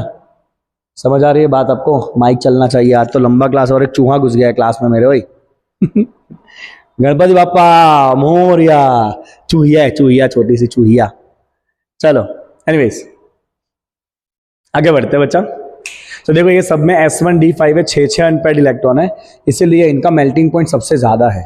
और उसके बाद मेल्टिंग पॉइंट में एक शार्प डिक्रीज आया, वो डिक्रीज यहाँ पे नहीं है। देखो इधर कोई शार्प डिक्रीज नहीं है रेनियम में, तो ये अब नॉर्मलिटी दो ही जगह पर, एक मैंगनीज और एक टेक्नीशियम, ये दो जगह पे अब नॉर्मलिटी है, राइट। उसके बाद देखो रेगुलर डिक्रीज है। एक ट्रेंड आप यहाँ पे भी देखो बच्चा, लास्ट में पूछने वाला कहीं से कुछ भी पूछ सकता है, तो ये एक लास्ट ट्रेंड देखो। तो सबसे कम मेल्टिंग पॉइंट किसका है बच्चा? यहाँ पे सबसे कम मेल्टिंग पॉइंट है सिल्वर का, सिल्वर से ज्यादा मेल्टिंग पॉइंट है गोल्ड का, और गोल्ड से ज्यादा मेल्टिंग पॉइंट है कॉपर का, राइट। सिल्वर सबसे कम है, देखो सबसे नीचे है, सिल्वर के बाद गोल्ड है और गोल्ड के ऊपर कॉपर है। गणपति बापा जा रहे हैं, चले गए। ओके मैं आता हूं उनको विदाई देके, एक सेकंड ना। चलो बच्चा, मैं कभी कभी सोचता हूँ कि ये जो जिसने सृष्टि की रचना करी है कितना महान है, कितनी छोटी छोटी चीजों में भी जान डाल के रखी हो। ठीक है, बड़ी बड़ी चीजों में तो समझ में आता है कि भाई जान होगी, बट कितनी छोटी छोटी चीजों में भी जान होती है। एक छोटी सी चींटी कितनी छोटी होती है साइज में, या एक मच्छर कितना छोटा होता है साइज में, तो भी उसकी बॉडी के इतने सारे ऑर्गन किस तरह से सिंक्रोनाइजेशन में फंक्शन करते हैं कि उसकी बॉडी चलती है। ग्रेटेस्ट। चलो मेल्टिंग पॉइंट का ट्रेंड सबको क्लियर बच्चा? D5 तक मेल्टिंग पॉइंट बढ़ेगा। सबसे ज्यादा मेल्टिंग पॉइंट किसका है सब में? S1D5 वाले का। S1D5 मतलब कौन से ग्रुप?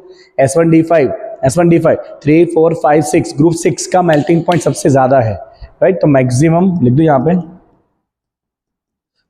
मैक्सिमम मेल्टिंग पॉइंट किसका है बच्चा? ग्रुप नंबर 6 का है, क्योंकि उसमें आ रहा है S1D5, right. Group number 6 S1D5। It should be very clear to everyone. सही है, क्लियर है सबको? आगे बढ़ाऊं मैं? चलो ये कलर दिख रहा है ना आपको, रेड कलर है ना। चलो आगे देखते हैं बच्चा। ऐसे बहुत सारे ग्राफ्स में से बहुत सारी चीजें आपको निकालनी है। हाँ चलो, they have high enthalpy of atomisation. देखिए ऑब्वियसली मेटालिक बॉन्डिंग स्ट्रांग है तो एटोमाइजेशन करना मुश्किल होगा, तो enthalpy of atomisation is very high. Greater the number of valence electron, जितने वैलेंस इलेक्ट्रॉन ज्यादा है उतना मेटालिक बॉन्डिंग स्ट्रांग होगा।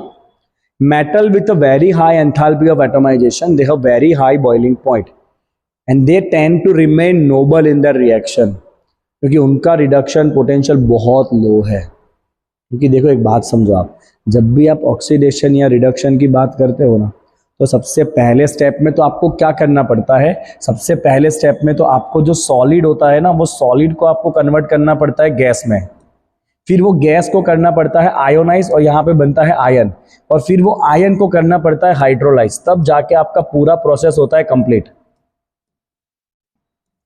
ये शायद आपने 11th में सीखा होगा, राइट। तो यूजुअली ये जो पहला स्टेप है ना, सॉलिड से गैस, यही इतना मुश्किल है कि ये रिएक्शन हो ही नहीं पाएंगे। मतलब ये जो एलिमेंट्स है वो मेजॉरिटी एलिमेंट ऐसे है, जब वैलेंस इलेक्ट्रॉन बहुत ज्यादा होंगे तो ये मेटालिक बॉन्डिंग इतना स्ट्रांग है कि जो पहला स्टेप आपको चाहिए ना सॉलिड को गैस बनाने वाला, उसमें इतनी ज्यादा एनर्जी चाहिए होगी कि वो स्टेप हो ही नहीं पाएगा। तो इसीलिए जिसमें वैलेंस इलेक्ट्रॉन बहुत ज्यादा है, metal with a very high enthalpy of atomisation, मतलब ये वाले स्टेप में अगर बहुत ज्यादा एनर्जी चाहिए, this is where you need enthalpy of atomisation. तो जहां पे एंथैल्पी ऑफ एटोमाइजेशन बहुत ज्यादा चाहिए, वो रिएक्शन प्रैक्टिकली होंगे ही नहीं, और वो कैसे रहेंगे? नोबल रहने की ट्राई करेंगे। ओके तो मैं यहां पे लिख दूं बच्चा, very high enthalpy of atomisation, right. क्या होगा? They trying to remain noble. ठीक है चलो, more frequent metal metal bonding in compounds of heavy transition metal is due to very high enthalpy of atomisation. तो जो हैवी मेंबर्स है ना, मतलब जो 6D सीरीज है, राइट, या जो 5D सीरीज है, पहला 3D फिर 4D फिर 5D 6D, 5D 6D में आप देखोगे कि मेटल मेटल के बीच में भी आराम से बॉन्डिंग हो जाता है। तो उसका रीजन ही है कि एटोमाइजेशन मुश्किल है, राइट। तो सब सॉलिड सॉलिड में आपस में ही बॉन्ड बना लेंगे, गैस तो बनना मुश्किल है क्योंकि एक दूसरे को बहुत स्ट्रांगली पकड़ के रखा है, तो उसमें मेटल मेटल बॉन्डिंग फ्रीक्वेंट होगी, right. So more frequent metal metal bonding you will observe in heavy transition metals। है ना बेटा। ये नोट्स करने के बाद, ये पूरा लेक्चर देखने के बाद आपको टेक्स्ट बुक छूना भी नहीं है, हाथ भी नहीं लगाना है टेक्स्ट बुक को। हर चीज़ें मैंने कवर कर ली है प्रॉपर वे में, पॉइंट्स बना के। ओके चलो देखो यहाँ पे बच्चा एंथैल्पी ऑफ एटॉमाइजेशन का ग्राफ है। ये ग्राफ किसका है बच्चा? This is the graph of, let me write here, delta H A versus atomic number, enthalpy of atomization versus atomic number. देखो बच्चा तो ये बहुत मिलता जुलता ग्राफ है किसके साथ? मेल्टिंग पॉइंट के साथ। तो ये जो टॉप मोस्ट पॉइंट है ना, ये टॉप मोस्ट पॉइंट क्या होगा बोलो बताओ? इस सीरीज का टॉप मोस्ट पॉइंट क्या होगा बच्चा? Obviously chromium, right. इसका ये जो टॉप मोस्ट पॉइंट है वो क्या होगा? देखो तो क्रोमियम के बाद मोलिब्डेनम, और इसका जो टॉप मोस्ट ग्राफ है वो किसका होगा? वनेडियम का, क्योंकि इन सब में वैलेंस इलेक्ट्रॉन बहुत ज्यादा है। क्या होता है बच्चा? S1D5, 6 सिंगल इलेक्ट्रॉन है इसमें। यू हैव S1D5, सेम है जिसमें भी वही होगा S1D5, 6 इलेक्ट्रॉन। सेम है जिसमें भी वो होगा S1D5। तो इसीलिए इनका डेल्टा एच बहुत ज़्यादा है, राइट। तो delta H is very high for practically group 12, right. कहाँ लिखा है मैंने? यस। तो वेरी हाई डेल्टा एच है, नोबल रहने की ट्राई करेंगे। कौन सा ग्रुप है बच्चा? ये है आपका ग्रुप नंबर 12। 12 कहाँ गया यार? Group number 6, right. क्योंकि उसका कॉन्फ़िगरेशन क्या होता है बच्चा? S1D5 होता है। बहुत सारे वैलेंस इलेक्ट्रॉन है, बॉन्डिंग बहुत ताकतवर होगा, है ना। आगे बढ़े चलो। क्लियर बच्चा मेल्टिंग पॉइंट एंड एटॉमाइजेशन का ट्रेंड। नेक्स्ट चलो, now let's talk about the size. How will the size very? Atomic sizes and ionic sizes. Okay, अब सबसे पहले आप देखो बच्चा, मैंने साइज के लिए ना शायद कुछ डेटा और रखा होगा, नहीं रखा है, चलो कोई नहीं, समझा दूंगा मैं आपको। देखो क्या है। So ions of the same charge in given series shows the progressive decrease. ये सिंपल सी बात है, ये आप सीखे होंगे 11th में कि किसी भी सीरीज में अगर आप आगे बढ़ोगे तो सेंटर में चार्ज बढ़ता है, और चार्ज के बढ़ने की वजह से सीरीज में आगे बढ़ोगे तो सेंटर में प्रोटॉन बढ़ेंगे। जितने प्रोटॉन बढ़ेंगे उतना इलेक्ट्रॉन को ज़्यादा खींचेंगे, तो साइज क्या होता है? डिक्रीज होता है। तो ये यहाँ भी नॉर्मल है। इसके लिए नॉर्मल है, आयंस के लिए। हाँ, so ion of the same charge in a given series shows progressive decrease in a radius with increasing atomic number because the shielding effect of d electron is not that effective. Hence the net electrostatic attraction between the nuclear charge and outermost electron increases and the ionic radius decreases. अब क्या कहा है देखो, अब usually बच्चा आपके D block का configuration होता है S2Dn, ये मेटल का कॉन्फ़िगरेशन। अब जब आयन बन गया तो आयन बनने के बाद ये S वाले इलेक्ट्रॉन निकल जाते हैं, और अब बाहर का इलेक्ट्रॉन कौन सा है बच्चा? ये D के ही इलेक्ट्रॉन होंगे। अब जो एटॉमिक साइज है ना, वो कौन डिसाइड करेगा? ये S डिसाइड करेगा, बिकॉज ये बाहर का ऑर्बिट है। तो बच्चा एटॉमिक साइज कौन डिसाइड करेगा? एटॉमिक साइज डिसाइड करेगा ये बाहर का ऑर्बिट जो S है। बट एक बार S इलेक्ट्रॉन निकल गए तो अब साइज कौन डिसाइड करेगा? अंदर का D ऑर्बिटल। तो आयोनिक साइज डिसाइड करेगा अंदर का D ऑर्बिटल, राइट। तो अंदर के जो डी इलेक्ट्रॉन्स है वो एक दूसरे को शील्ड नहीं कर पाएंगे। बट एटम में क्या होगा? ये अंदर के डी इलेक्ट्रॉन बाहर के एस इलेक्ट्रॉन को शील्ड कर लेंगे। तो इसीलिए आप देखोगे एटॉमिक साइज में बहुत एब्नॉर्मलिटी है। बट आयोनिक साइजेस, क्योंकि आयोनिक साइज में बाहर का ऑर्बिटल कौन सा है? डी है, और डी वाले खुद को एक दूसरे को शील्ड इतना नहीं करेंगे, तो इसीलिए आयोनिक साइजेस में आपको रेगुलर ट्रेंड देखने मिलेगा। बट एटॉमिक साइजेस में बाहर S है, अंदर D भरा हुआ है। आपने देखा कि D ऑर्बिटल अलग अलग भरे हुए हैं, किसी में S1D2 हो जाता है, S2 हो जाता है, S0 हो जाता है। तो इसीलिए एटॉमिक साइजेस इरेगुलर है, बट आयोनिक साइजेस रेगुलर है। वापस पढ़ते एक बार। Okay, so ionic sizes will decrease with increasing atomic number. Why? Because shielding effect of the d electron, मतलब ये d electron is not that effective. Hence the net attraction between nuclear charge and outermost electron increases. What will increase? Attraction will increase. What is not effective? Shielding effect is not that effective. क्योंकि अंदर का D electron खुद को shield नहीं कर पाएगा। बाहर का जब तक शील्ड करना था एस को तब तक किया, एस गया उसके बाद ये डी खुद को शील्ड नहीं कर पाएगा अच्छे से, राइट।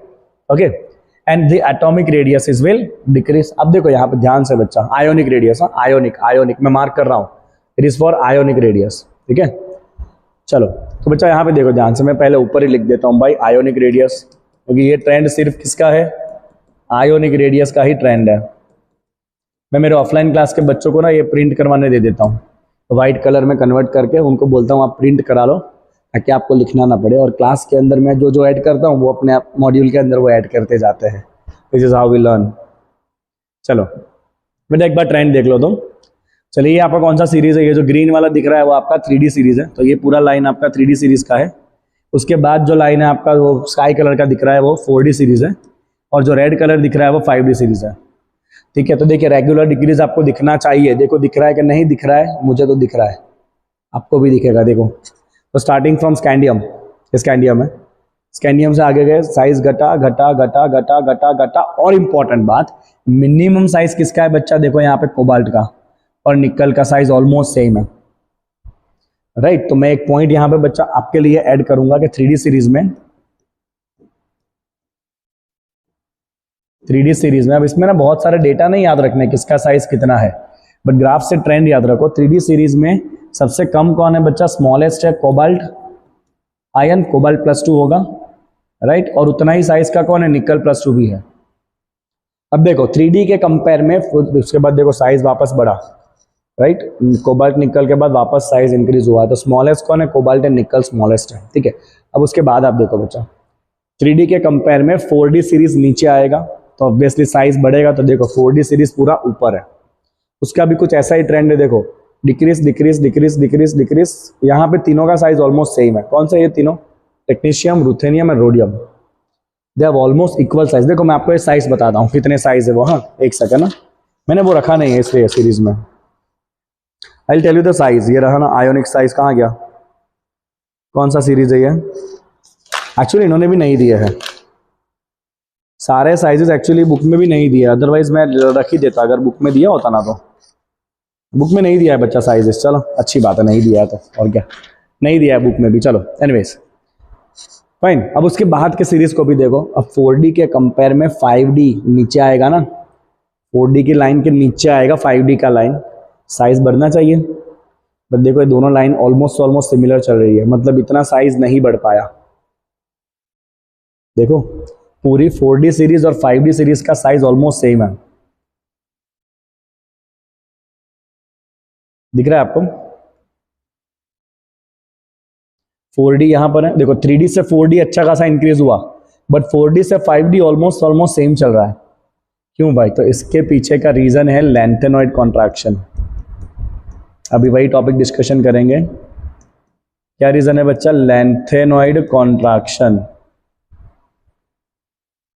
तो ये है बच्चा आपका लैंथेनॉइड कॉन्ट्रैक्शन की वजह से ये साइज में ज्यादा चेंज नहीं हो पा रहा है 4D और 5D में। Let me tell you what is the lanthanoid contraction. तो बच्चा होगा क्या, ध्यान से आप समझना, मैं जो आपको समझाने की कोशिश कर रहा हूँ, ठीक है, ध्यान से समझना, मैं बहुत आराम से ये लैंथेनॉइड कॉन्ट्रैक्शन आपको क्लियर कराऊंगा। थोड़ी लाइट भी बढ़ा देते हैं, बाहर ना थोड़ा क्लाउडी आज सीजन है, तो धूप आ रही है जा रही है, आ रही है जा रही है, ऐसा हो रहा है। तो देखो बेटा है क्या, समझो ध्यान से, ये लैंथेनम है, ठीक है, लैंथेनम आता है 57 पे, उसके बाद यहाँ पे बड़ा सा गैप आता है, इसको हम कहते हैं लैंथेनॉइड्स एलिमेंट, राइट। कितने एलिमेंट होते हैं बच्चा, 58 से लेके 71, ये 14 एलिमेंट को हम कहते हैं लैंथेनॉइड। और इसके बाद डायरेक्ट आता है यहाँ पे हाफनियम, जो होता है 72 नंबर के ऊपर, राइट। उसके बाद आता है टेल्यूरियम एंड ला हफ्ता वर्नारे, मतलब ये पूरी आपकी सीरीज है इस तरह से। ये कौन सी सीरीज है बच्चा आपकी, ये है आपकी 5D सीरीज। अब इसके ऊपर जो 4D सीरीज है, 4D, ठीक है बच्चा, तो जो 4D सीरीज है उसके ऊपर 4D सीरीज होता है आपका यारी जरा निभाना, तो इसके ऊपर होगा यट्रियम। अब यहाँ कोई गैप नहीं होता है, डायरेक्ट ही होगा यहाँ पे जिरकोनियम, इसके बाजू में यट्रियम होगा आपका शायद 39 नंबर के ऊपर, ओके 39, हाँ 39, और उसके बाद डायरेक्ट 40 पे आता है जिरकोनियम। अब मेरी बात ध्यान से समझना, अब होगा क्या, यहाँ पे जब लैंथेनम के बाद इलेक्ट्रॉन जाएगा हाफनियम के, उसके बीच में जो 14 एलिमेंट आएंगे, वो 14 एलिमेंट में इलेक्ट्रॉन कहाँ भरेंगे, 4f में भरेंगे। उसके बाद कौन आता है 5D, और उसके बाद कौन आता है 6s। तो बच्चा सारा खेलना यहाँ पर है इधर, राइट। तो ये जब आपके इलेक्ट्रॉन 4f में भरेंगे ना बच्चा, यहाँ पे जब आपके इलेक्ट्रॉन भरेंगे, लैंथेनॉइड में इलेक्ट्रॉन यहाँ भरेंगे 1 से 14 इलेक्ट्रॉन। अब ये जो f ऑर्बिटल है वो साइज में अच्छा खासा बड़ा होता है, तो ये f ऑर्बिटल क्योंकि साइज में बड़ा है तो अच्छे से वो स्क्रीनिंग नहीं कर पाता है। समझो, आप अगर बहुत बड़ी फील्ड हो और उसमें 2 वॉचमैन बिठा दे तो क्या ही फर्क पड़ जाएगा, क्या कर लेंगे 2 वॉचमैन। तो यहाँ ऐसा ही है कि f ऑर्बिटल इतना बड़ा है कि वो इतने अच्छे से प्रोटेक्शन नहीं दे पाएगा बाहर के इलेक्ट्रॉन को। मतलब ये जो 4f में इलेक्ट्रॉन भरेंगे ना, उसकी वजह से स्क्रीनिंग इफेक्ट पुअर हो जाएगी, राइट। तो बच्चा मैं क्या लिख रहा हूं यहाँ पे, मैंने यहाँ पे तो लिखा ही ऑलरेडी, ठीक है, पर वापस हम यहाँ पे देखेंगे। तो 4f में जब इलेक्ट्रॉन भरेंगे ना, तो ये 4f वाले क्या करेंगे बच्चा, स्क्रीनिंग इफेक्ट को पुअर कर देंगे, स्क्रीनिंग इफेक्ट को पुअर कर देंगे। अगर स्क्रीनिंग इफेक्ट को पुअर कर देंगे तो ये जो बाहर के s में 2 इलेक्ट्रॉन भरे हैं उनके ऊपर सेंटर का अट्रैक्शन बढ़ जाएगा, क्योंकि स्क्रीनिंग इफेक्ट पुअर है तो सेंटर का अट्रैक्शन बढ़ जाएगा, इसीलिए साइज डिक्रीज हो जाएगा। तो जितना ग्रुप में नीचे आने से साइज बढ़ना चाहिए उतना साइज नहीं बढ़ पाएगा। तो इसीलिए जब आप देखोगे ना, तो ये जिरकोनियम और हाफनियम दोनों की साइज ऑलमोस्ट सेम है। देखो, जिरकोनियम की साइज है 160 पिकोमीटर और उसके एग्जैक्ट नीचे आने वाले हाफनियम की साइज भी ऑलमोस्ट सेम है 159 पिकोमीटर, राइट। तो जिरकोनियम से हाफनियम आते हुए साइज बढ़नी चाहिए थी, बट वो साइज बच्चा नहीं बढ़ पाई। और वो साइज नहीं बढ़ पाने का रीजन ही क्या है बच्चा, लैंथेनॉइड कॉन्ट्रैक्शन। वापस एक बार मैं आपको क्लियर करा देता हूं लैंथेनॉइड कॉन्ट्रैक्शन, राइट। तो बच्चा जब 5D सीरीज की बात होगी तो लैंथेनम के बाद 14 एलिमेंट का गैप आता है जिसमें आपका भरा जाता है 4f ऑर्बिटल। अब 4f ऑर्बिटल इनर ऑर्बिटल है, बाहर ऑलरेडी s में 2 इलेक्ट्रॉन है, तो वो बाहर के ऑर्बिट का साइज डिसाइड करेगा कि ओवरऑल साइज क्या है, समझे आप। अब इलेक्ट्रॉन अंदर के f ऑर्बिटल में आते जा रहे हैं और ये f बहुत बड़े साइज का है, तो ये f अच्छे से बाहर के s इलेक्ट्रॉन को स्क्रीन नहीं कर पाएगा, प्रोटेक्शन नहीं दे पाएगा, तो सेंटर का अट्रैक्शन बाहर बढ़ जाएगा और सेंटर का अट्रैक्शन बढ़ने की वजह से साइज में जो इंक्रीज होना चाहिए वो नहीं हो पाएगा और ऊपर नीचे दोनों की साइज ऑलमोस्ट सेम हो जाएगी। This is called lanthanoid contraction. इस चैप्टर का one of the very important question, चलना भाइयों, one of the very important question from this chapter. ये मैंने आपको टेक्निकली एक्सप्लेन कर दिया है कि लैंथेनॉइड कॉन्ट्रैक्शन क्या है। सारा खेल बच्चा यहाँ पर ही है, जो 14 एलिमेंट है ना उधर ही सारा खेल है। 57 के बाद जब 14 इलेक्ट्रॉन भरेंगे तो अंदर के f में भरेंगे और ये क्या करेंगे, बाहर के स्क्रीनिंग को कम कर देंगे, तो अट्रैक्शन बढ़ जाएगा, साइज में इतना इंक्रीज नहीं हो पाएगा। Let's read this. The filling of 4f right, before 5d, पहले 4f भरेगा फिर 5d भरेगा, result in a regular decrease in atomic radius which is called lanthanoid contraction. तो 4f में इलेक्ट्रॉन भरने की वजह से साइज डिक्रीज हो रहा है, उसे कहा जाता है lanthanoid contraction. Due to the intervention of 4f orbital which must be filled before the 5d series of element begin, which essentially compensate for the expected increase in atomic size। तो जो increase होना चाहिए वो increase नहीं हो पाया because of 4f electron जो भर रहे हैं, 5d भरने से पहले 4f भर रहे हैं, right. The net result of lantanoid contraction is that second and third d series exhibit similar radius। तो ये सेकंड d सीरीज जिसको 4d कहते हैं, थर्ड सीरीज जिसको 5d कहते हैं, दोनों का साइज ऑलमोस्ट कैसा हो गया, देखो सेम हो गया। जिरकोनियम का साइज है 160 एंड हाफनियम है 159, और क्योंकि साइज सेम है तो उनकी फिजिकल प्रॉपर्टी भी ऑलमोस्ट सिमिलर हो जाएगी। तो similar physical and chemical properties. आई बात समझ में, क्या है lanthanoid contraction? Is that clear बच्चा? इस पर तो एक शॉर्ट भी बना दूंगा मैं 1 मिनट का कि लैंथेनॉइड कॉन्ट्रैक्शन है क्या। एनीवे सर आगे बढ़ते हैं। एक छोटा सा पानी का ब्रेक दे दो यार मुझे, एक पहले स्लाइड खत्म कर लेते हैं। The factor responsible for lanthanoid contraction, भाई क्यों हुआ लैंथेनॉइड कॉन्ट्रैक्शन? मैंने आपको बताया इम्परफेक्ट शिल्डिंग नहीं हो पाया of one electron by another in the same set of orbital. Proper shielding नहीं हो पाया इस वजह से, right. The shielding of one 4f electron by another is less. 4f बहुत बड़ी साइज का ऑर्बिटल है तो एक दूसरे को भी स्क्रीन नहीं कर पाएंगे ये। अभी बहुत बड़ा फील्ड है, एक वॉचमैन इस तरफ है, एक वॉचमैन उस तरफ है, इधर वाले वॉचमैन को अगर कोई मार दे आके तो वो वाला वॉचमैन क्या करेगा, इतना दूर है, पता ही नहीं चलेगा क्या हो रहा है, राइट। तो 4f वाले इलेक्ट्रॉन एक दूसरे को भी स्क्रीन नहीं कर पाएंगे। हाँ, डी का साइज छोटा है तो उसमें थोड़ा स्क्रीनिंग कर पाएंगे, एक दूसरे का ध्यान रख पाएंगे, right. Okay, 4f electron by another is less than that one of the d electron by another, and as the nuclear charge increases along the series there is a fairly regular decrease in the size of entire 4fn orbitals। ये 4f की बात करी गई है कि 4f में जितने electrons आएंगे 4f में उतने सेंटर में प्रोटॉन भी तो आएंगे, एक एक इलेक्ट्रॉन आएगा तो एक एक प्रोटॉन भी आएगा। अब जो 4f के इलेक्ट्रॉन्स है वो एक दूसरे को प्रोटेक्ट नहीं कर पाएंगे तो सेंटर क्या करेगा, धीरे धीरे अट्रैक्शन बढ़ाता जाएगा सबके ऊपर and size will start decreasing and that is overall called lanthanoid contraction. और लेंथेनॉइड में जो कॉन्ट्रैक्शन हो रहा है साइज में, उसकी असर कहाँ देखने मिलेगी, लेंथेनॉइड के बाद के एलिमेंट में उनकी साइज सेम हो जाएगी। देखो लेंथेनॉइड कॉन्ट्रैक्शन यहाँ हो रहा है और उसकी असर उसके बाजू वाले एलिमेंट पे देखने मिलेगी और इन दोनों की साइज सेम हो जाएगी। कुछ आई बात समझ में? लेंथेनॉइड कॉन्ट्रैक्शन किस में हो रहा है, लेंथेनॉइड्स में हो रहा है और उसकी असर कहाँ दिखने मिल रही है, लेंथेनॉइड के बाजू के एलिमेंट में, जिसकी साइज जो बढ़नी चाहिए ऊपर नीचे उतनी नहीं बढ़ी और ऑलमोस्ट साइज सेम हो गई। This is what it want to say. Okay बच्चा, वापस एक बार, एफ में जो इलेक्ट्रॉन आ रहे हैं, एफ बड़े साइज का है तो इतना एक दूसरे को स्क्रीनिंग नहीं कर पाएगा। सेंटर में बढ़ते हुए प्रोटॉन धीरे धीरे इलेक्ट्रॉन पर अट्रैक्शन बढ़ाते जाएंगे और साइज को रिड्यूस कर देंगे। Okay next, from titanium Z equal to 22, मैंने कुछ स्पेस यहाँ पे छोड़ा हुआ है, क्यों छोड़ा हुआ है मैं देख लेता हूँ। इतना मेरे पास जेरॉक्स पड़ा हुआ है टेक्स्ट बुक का, शायद मैंने समझा दिया है आगे जो मुझे समझाना था वो, मे बी, हाँ समझा ही दिया, ऑलमोस्ट डन है। चलो, last point is about the density. तो टाइटेनियम से लेके कॉपर तक डेंसिटी क्या हो रहा है, इंक्रीज हो रहा है, राइट। और इसमें कोई ज़्यादा पॉइंट नहीं लिखा है, सिंपली याद रखना डेंसिटी विल इंक्रीज। चलो बच्चा, तो 1 घंटे का लेक्चर हुआ आपका कंप्लीट। इतने में मैं रुकने वाला हूं नहीं, देखो मैं ये कहाँ तक कंप्लीट करवाने वाला हूं आपको, मैं आपको इसमें कंप्लीट करवाने वाला हूं, कहाँ तक भाई, कहाँ गया ओए बहुत बड़ा चैप्टर है ये तो। ये चैप्टर दिखता छोटा है बट हर एक चीज़ों में इतनी सारी चीज़ें समझनी है।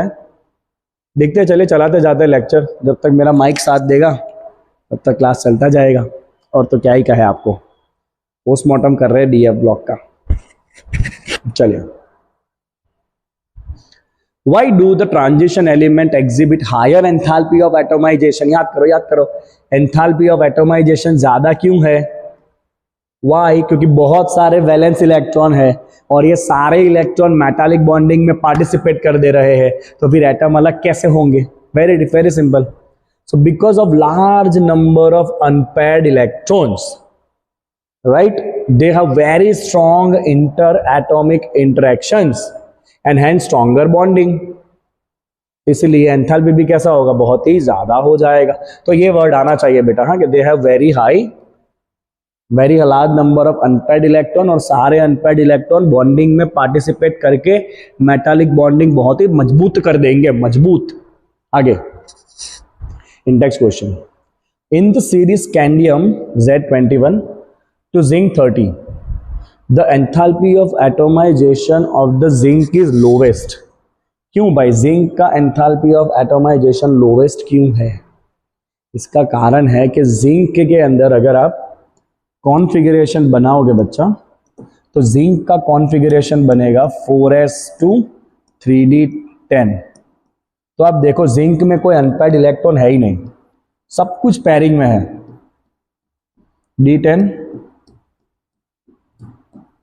ns2, लो सब कुछ पैरिंग में है, अनपेयर्ड इलेक्ट्रॉन है ही नहीं ज्यादा, तो फिर वो इंटर एटॉमिक बॉन्डिंग कैसे होगा?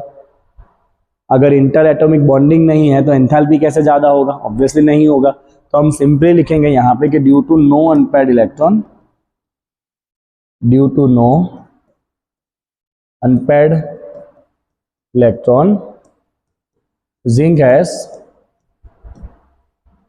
लो इंटर एटॉमिक बॉन्डिंग।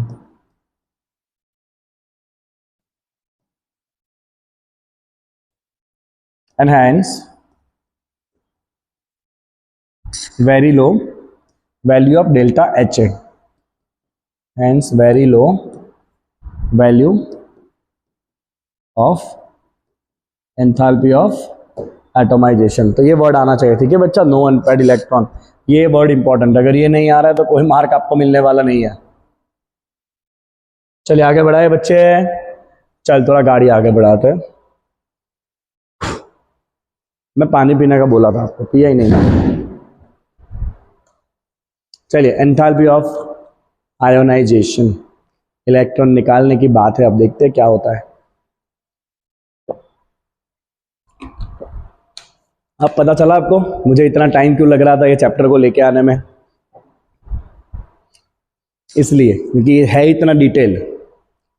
पीपीटी बनाते बनाते मेरे 2 दिन तो निकल गए ऐसे ही। मैं सुबह आके सोचता था 7 बजे बैठ के कि चलो 8 बजे तक पीपीटी बनाऊंगा, उसके बाद रिकॉर्ड करूंगा, बट इतना सा बनता था, 5-6 स्लाइड बनती थी खाली, इसलिए। चलो मैं सारा लेक्चर शायद 7 में अपलोड कर दूंगा। आज मेरे पास 11:30 तक का टाइम है और 1.5 घंटा मेरे पास है अभी। उसके बाद जेई वाले बच्चों का क्लास है 12:30 से, ऑफलाइन क्लास। एनीवे चलो, सूरत आओ तो मिलो यार कभी आप लोग। Very little increase in ionisation enthalpy from left to right due to increase in nuclear charge which accompanies in the filling in the inner d orbital। तो देखो यूजुअल ट्रेंड क्या होता है, यूजुअल ट्रेंड ये होता है कि जब आप लेफ्ट टू राइट जाते हो साइज घटता है, तो आयोनाइजेशन एंथैल्पी बढ़ता है, क्योंकि जितना साइज घटेगा उतना अट्रैक्शन बढ़ जाएगा, उतना इलेक्ट्रॉन को निकालने के लिए आपको ज्यादा एनर्जी देनी पड़ेगी। सही कहा मैंने? ऑब्वियसली सर, बट यहाँ पे इंक्रीज होगा सीरीज में, बट बहुत ज्यादा इंक्रीज नहीं होगा, थोड़ा थोड़ा ही इंक्रीज होगा। इसका रीजन है कि साइज थोड़ा थोड़ा ही चेंज हो रहा है। इसका रीजन है कि इलेक्ट्रॉन बाहर ऑर्बिटल में नहीं आ रहे, इलेक्ट्रॉन अंदर के डी ऑर्बिटल में आ रहे हैं, राइट। तो इंक्रीज तो होगा, but there is a very little increase, right. Okay, why increase? Because of increase in nuclear charge, centre में प्रोटॉन बढ़ते जाएंगे ना, इस तरफ जाओगे तो, right. Okay, which accompanies the filling of inner d orbitals. Okay, reason for irregular trend. अब ये आयोनाइजेशन एंथैल्पी का ट्रेंड एकदम इरेगुलर है, इसका रीजन क्या है? First reason, the removal of one electron alters the energy of 4s and 3d। अब देखो ये 4s and 3d की एनर्जी बहुत पास पास रहती है। अब आप अपना पहला इलेक्ट्रॉन कहां से निकालोगे बच्चा? You have 4s to 3dn, 3dn, right. D में कितने भी इलेक्ट्रॉन हो, एस में पहले 2 भरते हैं, ये सबको पता है। अब होता क्या है, जब आप ये एस में से एक इलेक्ट्रॉन निकाल देते हो ना, उसके बाद इन दोनों की एनर्जी में ऑल्टर हो जाता है, इनकी एनर्जी चेंज हो जाती है। तो इसीलिए आपको आयोनाइजेशन एंथैल्पी में एक अबनॉर्मल ट्रेंड देखने मिलेगा। तो पहला रीजन बच्चा, removal of one electron alters the energy of 4s and 3d। Second, 3d electron क्या करेंगे? शील्ड करेंगे 4s इलेक्ट्रॉन को, क्योंकि अंदर इलेक्ट्रॉन भरते जा रहे हैं 3d में। निकालना कौन सा इलेक्ट्रॉन है आपको? बाहर का 4s। अब जितने यहां इलेक्ट्रॉन आते जाएंगे, ये क्या करेंगे? एक शील्ड बनाएंगे ताकि सेंटर का अट्रैक्शन 4s को कम लगे। तो दूसरा रीजन क्या है? Shielding effect of inner 3d orbital. And the last one, thus ionization energy increases only slightly, थोड़ा सा ही इंक्रीज होगा, राइट। क्योंकि सेंटर का जो अट्रैक्शन लगना चाहिए 4s को, वो नहीं लग पाएगा, क्योंकि आने वाला इलेक्ट्रॉन कहां आ रहा है? अंदर के डी ऑर्बिटल में आ रहा है, जो बाहर के इलेक्ट्रॉन को प्रोटेक्ट कर रहा है, अट्रैक्शन को इतना बढ़ने नहीं दे रहा है, राइट। तो ये आपका सेंटर है, निकालना आपको इस इलेक्ट्रॉन को है, 4s को। बट ये 3d क्या कर रहा है बच्चा? 3d कर रहा है एक शील्ड प्रोवाइड कर रहा है। 3d क्या कर रहा है बच्चा? एक शील्ड प्रोवाइड कर रहा है, कैप्टन अमेरिका वाली। ये प्रोवाइड कर रहा है एक शील्ड, ये एक शील्ड है, right. You can understand it like this, ये 4s है, उसमें 2 इलेक्ट्रॉन है, अंदर पूरा 3d है। अब 3d में जितने इलेक्ट्रॉन आते जाएंगे ना, उतने इलेक्ट्रॉन क्या करेंगे? इसको शील्ड करेंगे, दाल बना देंगे एक। तो इसीलिए जितना इसका प्रोटॉन बढ़ने से अट्रैक्शन इसको लगना चाहिए उतना अट्रैक्शन नहीं लग पाएगा, क्योंकि आने वाला इलेक्ट्रॉन अंदर के डी ऑर्बिटल में आ रहा है जो इतना अट्रैक्शन बाहर तक नहीं जाने देगा। इसीलिए आयोनाइजेशन एंथैल्पी में कुछ ज़्यादा इंक्रीज आपको देखने मिलने वाला नहीं है, there is only slightly increase. समझ आई बच्चा बात आपको? क्लियर? आगे देखो, चलो क्या लिखा है। नोट्स चाहिए तो मैं आपके लिए दे दूंगा, ये नोट्स पूरा सब कुछ लिखा हुआ है एज इट इज। नेक्स्ट देखो, हाँ कुछ तो मैंने लिखा हुआ है, स्पेस मैंने छोड़ी है, कुछ तो है दया। क्या है भाई? कई बार ऐसा होता है मैं पीपीटी बनाते वक्त सोचता हूँ कि ये काम मैं यहाँ पे करूँगा, मतलब मैंने यहाँ पे कर दिया तो ये स्पेस खाली छूट गई। एनीवेज देख लेते, अगर कुछ है तो बता देते आपको। लग तो नहीं रहा है कि ऐसा कुछ हो, अभी नहीं है, कुछ नहीं है। चलो आगे देखो, है ना। चलो नेक्स्ट देखो, द डबली और वेट अ सेकंड ना, the doubly or more highly charged ions will have d-n configurations with no 4s electron। अब 4s में 2 इलेक्ट्रॉन है, अब आप 2 इलेक्ट्रॉन निकाल दो 4s के, तो अब बचा क्या? d orbitals. तो अब इलेक्ट्रॉन किसके निकलेंगे? अंदर के d ऑर्बिटल के, इनको निकाल दो। उसके बाद कौन निकलेगा? यही सारे निकलेंगे, ऑब्वियस सी बात है। Now the second ionisation enthalpy, ये तो नॉर्मल ट्रेंड है यार, second ionisation enthalpy is always more, क्योंकि एक इलेक्ट्रॉन निकालने के बाद बाकी बचे इलेक्ट्रॉन पर अट्रैक्शन बढ़ जाता है, तो उसको निकालना थोड़ा मुश्किल हो जाता है, तो ज़्यादा एनर्जी लगेगी। तो second enthalpy is more than first enthalpy, ये नॉर्मल ट्रेंड है। एज इफेक्टिव न्यूक्लियर चार्ज मतलब अट्रैक्शन, इफेक्टिव न्यूक्लियर चार्ज का मतलब होता है attraction, increases because one d electron does not shield another electron from the influence of a nuclear charge because d orbitals differ in direction। अब क्या कहा है? मान लो कि आपने s के दोनों इलेक्ट्रॉन निकाल दिए, अब उसके बाद अगर आपको d में से इलेक्ट्रॉन निकालना है तो आपको ज्यादा काम करना पड़ेगा। क्यों? क्योंकि s वाले इलेक्ट्रॉन को शील्ड कौन दे रहा था? d दे रहा था, इसीलिए ये तो निकल गए, इतना अट्रैक्शन नहीं था, तो इसलिए ये s वाले तो कट लिए एनर्जी देते ही। बट s को निकालने के बाद जब d में से इलेक्ट्रॉन निकालने की बारी आएगी तो अब ये सेंटर बोलेगा कि अब बोल बेटा, इनको तो तू बचा लिया मेरे अट्रैक्शन के, अब बोल बेटा तेरे को कौन बचाएगा मेरे अट्रैक्शन से। समझे?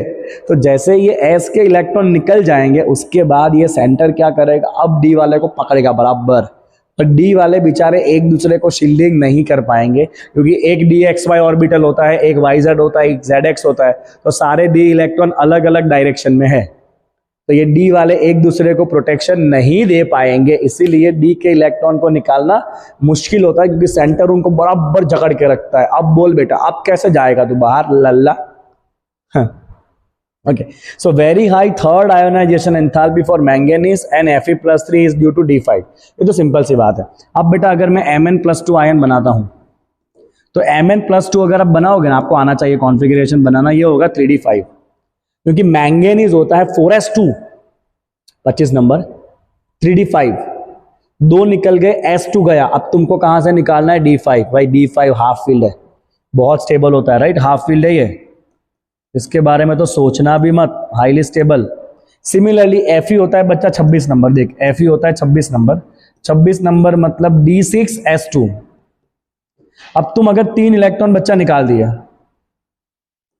तुम कितने इलेक्ट्रॉन निकाल दिए बच्चा? अगर मान लीजिए तुमने 3 इलेक्ट्रॉन निकाल लिया, अब 3 इलेक्ट्रॉन निकाल लिए तो 4s हो गया 0 और d हो गया 5, हाईली स्टेबल। अब इसमें से एक और इलेक्ट्रॉन निकालना पॉसिबल नहीं है, राइट? तो जब भी आयोनाइजेशन का कोई क्वेश्चन मिले ना, तो देखो कॉन्फ़िगरेशन, अगर D5 या D10 सेट हो रहा है ना तो एंथैल्पी बहुत ज़्यादा लगेगी, बिकॉज वो स्टेबल होते हैं कॉन्फ़िगरेशन। चलिए आगे बढ़े, ठीक है बच्चा? तो आउटकम क्या था बच्चा? इसका आउटकम क्या था कि आयोनाइजेशन एंथैल्पी बढ़ेगी अक्रॉस द सीरीज, बट इतना ज़्यादा नहीं बढ़ पाएगा। क्यों? क्योंकि आने वाले इलेक्ट्रॉन अंदर के ऑर्बिटल में है जो बाहर के s इलेक्ट्रॉन को शील्ड कर रहे हैं, इसीलिए सेंटर के अट्रैक्शन का ज़्यादा इफेक्ट बाहर तक नहीं पहुंच पाएगा, इसीलिए आयोनाइजेशन एंथैल्पी ज़्यादा इंक्रीज होने वाला नहीं है। बट एक बार आप बाहर के इलेक्ट्रॉन को निकाल दो, उसके बाद अंदर के इलेक्ट्रॉन को निकालने के लिए आपको ज़्यादा एनर्जी देनी पड़ेगी। This is what the logic says. Next, reason for the values of ionization enthalpy. Right. क्या एंथैल्पी के रीजन है? तो पहला तो है obviously attraction of each electron, attraction of each electron toward the nucleus. Simple सी बात है ना, न्यूक्लियस को इलेक्ट्रॉन अट्रैक्ट करेगा। Repulsion between the electrons and the exchange energy, ये एक खतरनाक बात है। एक्सचेंज एनर्जी 11th अगर सही से पढ़ा होना तो आपको ये पता होगा। एक्सचेंज एनर्जी, सपोज मान लो बेटा कि D5 कॉन्फ़िगरेशन है, सब में एक एक इलेक्ट्रॉन है, राइट। तो होता क्या है पता है, ये सारे सिंगल सिंगल इलेक्ट्रॉन क्या करेंगे, एक दूसरे के साथ अपनी पोजीशन को चेंज करेंगे। और जब ये ऐसे पोजीशन को चेंज करेंगे ना, देखो एक दूसरे के साथ पोजीशन चेंज हो रही है, तो जब इस तरह से बच्चा पोजीशन चेंज होगी ना तो एनर्जी रिलीज होती है, और इसे कहा जाता है बच्चा एक्सचेंज एनर्जी। क्या कहा जाता है बच्चा? इसको कहा जाता है एक्सचेंज एनर्जी। तो जितने ऐसे सिंगल सिंगल इलेक्ट्रॉन्स रहेंगे सेम ऑर्बिटल में, उतना वो एक दूसरे के साथ पोजीशन को एक्सचेंज करेंगे, और उससे एक्सचेंज के वक्त जो एनर्जी रिलीज होगी उसे कहते हैं एक्सचेंज एनर्जी। और जितना एक्सचेंज ज्यादा होगा ना उतना स्टेबिलिटी बढ़ता है। तो एक बात ये ध्यान में रखना कि जितना एक्सचेंज एनर्जी ज्यादा होगा, जितना एक्सचेंज एनर्जी ज्यादा होगा उतना स्टेबिलिटी भी ज्यादा होगा, राइट। तो ये एक एक्सचेंज एनर्जी का पॉइंट है, ठीक है। तो बेटा आयोनाइजेशन एंथैल्पी कौन डिसाइड करता है? तो पहला फैक्टर तो एज ऑब्वियस कि न्यूक्लियस और इलेक्ट्रॉन का अट्रैक्शन, दूसरा फैक्टर इलेक्ट्रॉन इलेक्ट्रॉन के बीच का रिपल्शन, तीसरा फैक्टर इस तरह का exchange energy, and last factor exchange energy is responsible for the stabilisation of energy state. तो मैंने वहां पे आपको बच्चा एक्सचेंज एनर्जी समझा दिया है, ठीक है। Now see the loss of exchange energy increase is the stability, right. तो अगर एक्सचेंज एनर्जी में आपका लॉस हो रहा है, राइट, मतलब जितना एनर्जी एक्सचेंज के फॉर्म में निकल जाए, जितना ज्यादा एनर्जी होता है ना उतना स्टेबिलिटी कम होता है ना। अब जब ये एक्सचेंज होगा इस तरह से तो एनर्जी क्या होगी, रिलीज हो जाएगी। तो जितना एनर्जी लॉस होगा एक्सचेंज प्रोसेस में उतना स्टेबिलिटी बढ़ेगा। समझे मेरी बात को? समझे? जितनी एक्सचेंज ज्यादा होगा उतना एनर्जी क्या होगा, रिलीज होगा, और जितना एनर्जी रिलीज होगा उतना स्टेबिलिटी बढ़ेगा। आई बात समझ में? ओके चलो। So loss of energy in form of exchange increase is the stability. जितना एक्सचेंज एनर्जी लॉस होता जाएगा उतना स्टेबिलिटी बढ़ेगा। As the stability increases, now ionization become more and more difficult. चलो let's check out Mn plus and Cr plus, किसका enthalpy ज्यादा होगा। तो अगर मैं मैंगनीज की बात करूं बच्चा, तो मैंगनीज आता है कितने नंबर पे? बोल ठाकुर कितने नंबर पे? 25 नंबर पे मुझे करना है Mn प्लस। तो मुझे पता है 25 नंबर मतलब बच्चा S2D5, 25 number 25 25 S2D5 25 number S2D5, दिमाग लगाओ इस तरह से। 25 नंबर मतलब S2D5, पानी आया देखो, आवाज आई ना, S2D5। अब ये है आपका क्या बच्चा, मैंगनीज है, आपको करना है +1, तो एक इलेक्ट्रॉन को यहां से निकाल दो। And what about chromium plus? Chromium आता है 24 नंबर पे। अब 24 जनरली क्या होता है बच्चा, S2D4 होना चाहिए, ये क्रोमियम है, ये होना चाहिए S2D4, बट क्योंकि एबनॉर्मलिटी होती है क्रोमियम में, तो एक इलेक्ट्रॉन D में से उठ के कहाँ आता है बच्चा, S में से आता है D में, ये हुआ क्रोमियम 24 नंबर। अपने को चाहिए क्रोमियम प्लस, एक इलेक्ट्रॉन निकाल दो बाहर से, ये हो गया। चलो बोलो किसका आयोनाइजेशन ज्यादा डिफिकल्ट है?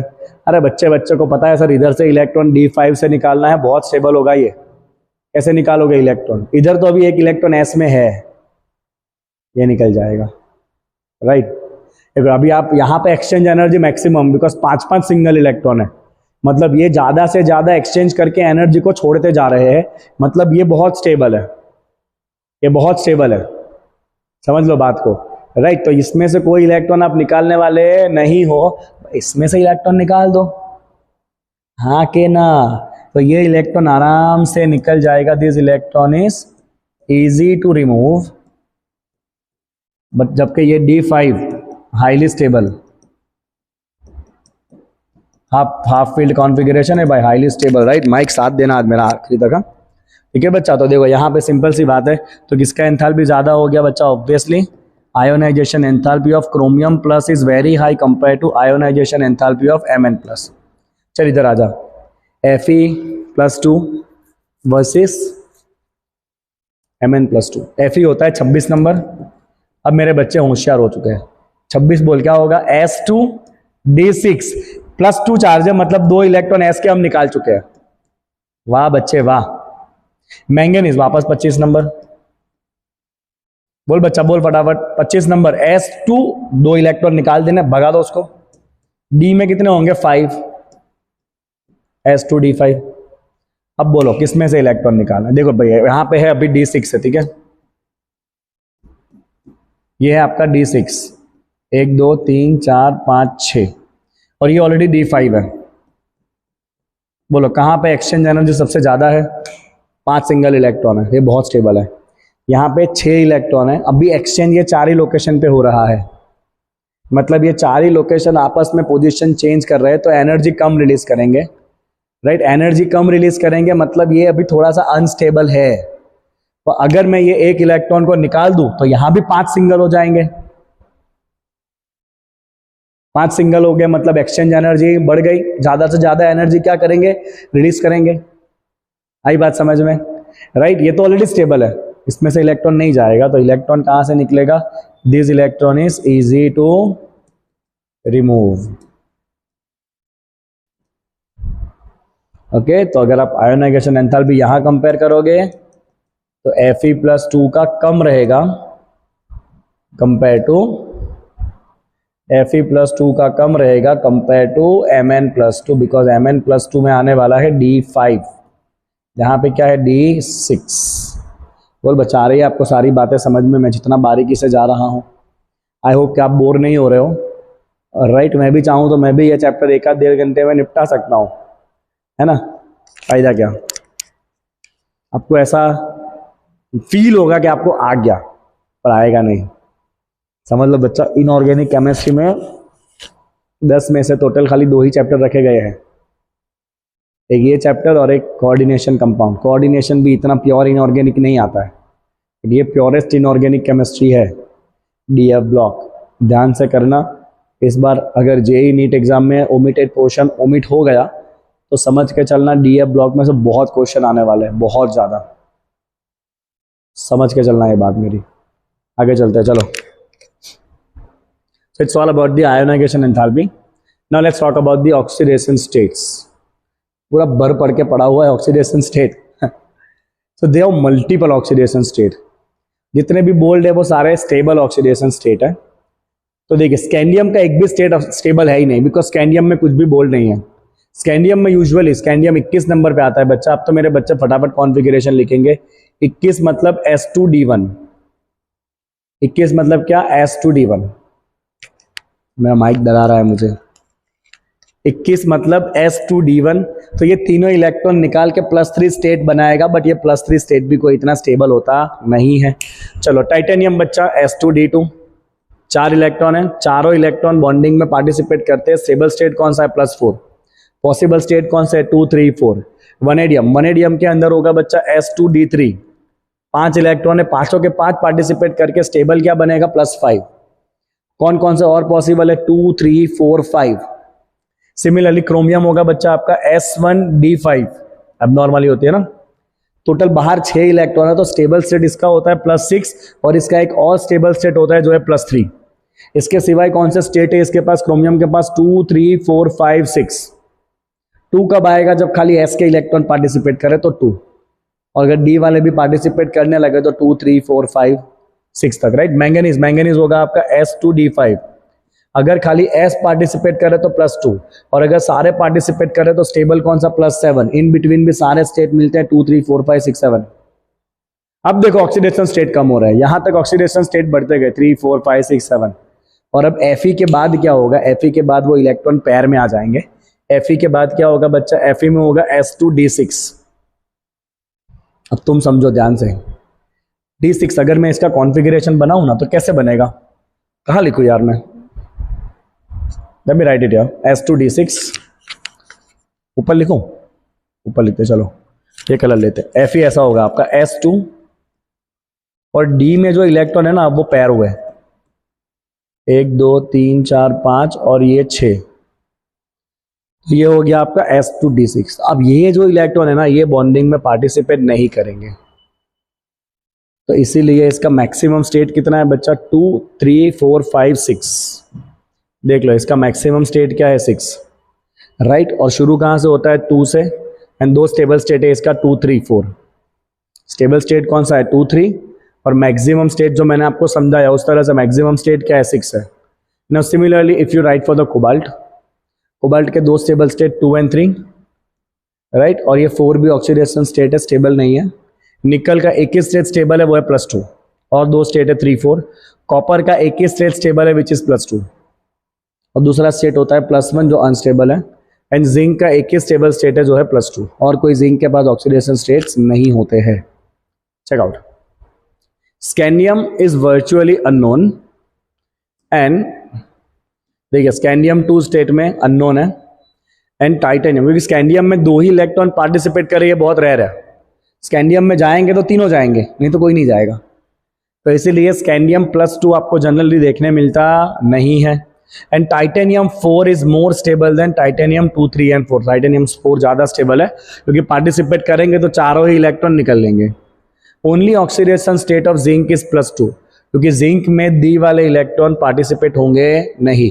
जिंक का कॉन्फ़िगरेशन बनता है बच्चा S2D10, ये वाले पार्टिसिपेट नहीं करेंगे, खाली ये S वाले ही पार्टिसिपेट करेंगे, ठीक है। चलो, maximum oxidation state equal to sum of S and D electrons up to manganese. देखो मैंगनीज तक टोटल S और D में कितने इलेक्ट्रॉन है, 2 और 5 मिला के 7, तो मैक्सिमम स्टेट भी क्या है 7, 1 और 5 6, मैक्सिमम भी क्या है 6।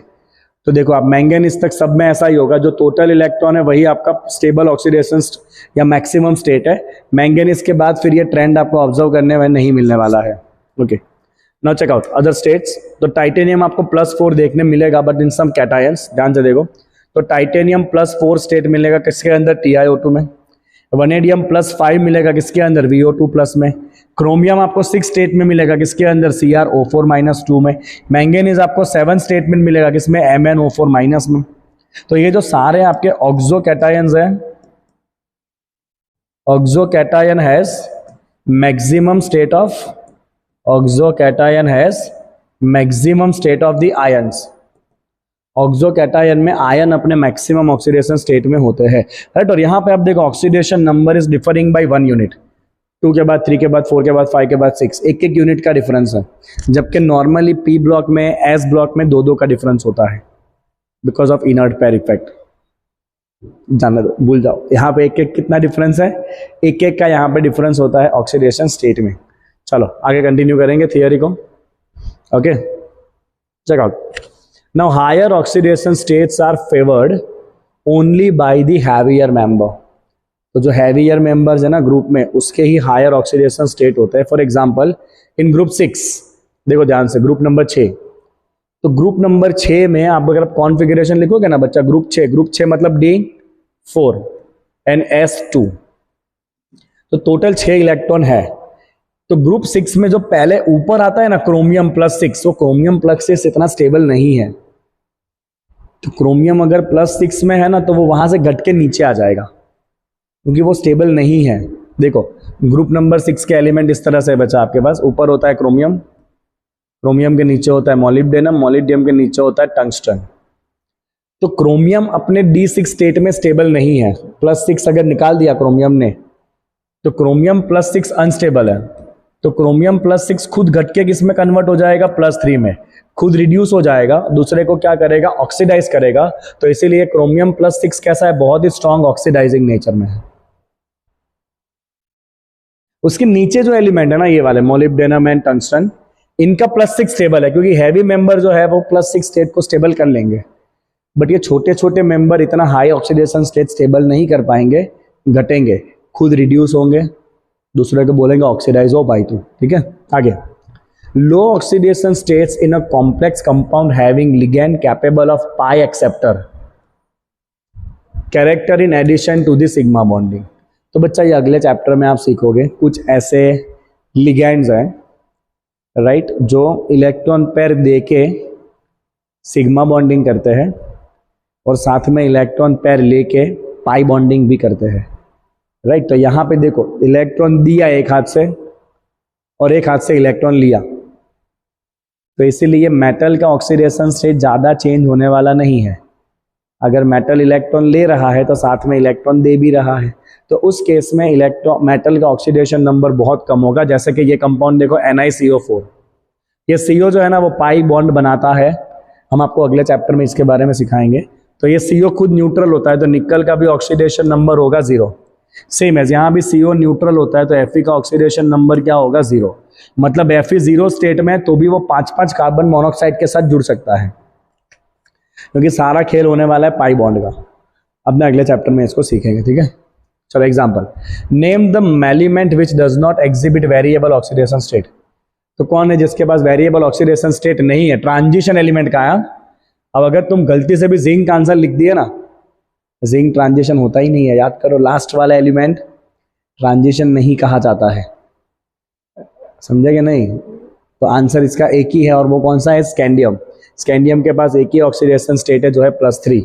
जिंक नहीं आएगा, zinc is not transition element, zinc is not a transition element. आगे, which of the 3D series of the transition metal exhibit largest number of oxidation state? Manganese.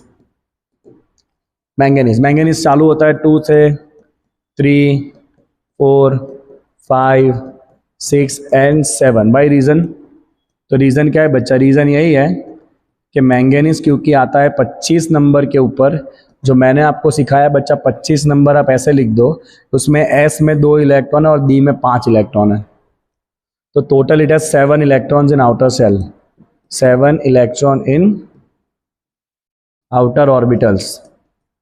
तो सिंपल सी बात है बच्चा, 7 के 7 इलेक्ट्रॉन को वो यूज कर सकता है, तो उसके पास अलग अलग 7 मतलब इतने सारे ऑक्सीडेशन स्टेट है, 2, 3, 4, 5, 6, 7। आई बात समझ में बच्चा? क्लियर सबको? चलो नेक्स्ट ले चलता हूं आपको मैं, ट्रेंड्स इन रिडक्शन पोटेंशियल। खतरनाक ट्रेंड है, नंबर दिख रहा है आपको? विजिबल है ना? थोड़ा लाइट कम कर देते हैं। चलो बच्चा, ट्रेंड्स इन रिडक्शन पोटेंशियल। हाँ, अपने कौन से स्लाइड पे पहुंचे? ये रिकॉर्डिंग हो चुका है 1.5 घंटे का। कौन से स्लाइड पे पहुंचे? पहले इसको भी एक बार सेव कर लेते हैं, सडनली अगर कुछ पावर वावर चला गया ना तो मेरी तो सारी मेहनत की बैंड बच जाएगी। Let me save it first. Save हो रहा है, देखो यहाँ पे। आपको नोट्स भी तो देने हैं ना। अभी तो अपने 17 नंबर के स्लाइड पे पहुंचे बच्चा। देखो टोटल कितने स्लाइड है इसमें? 62 स्लाइड्स है टोटल।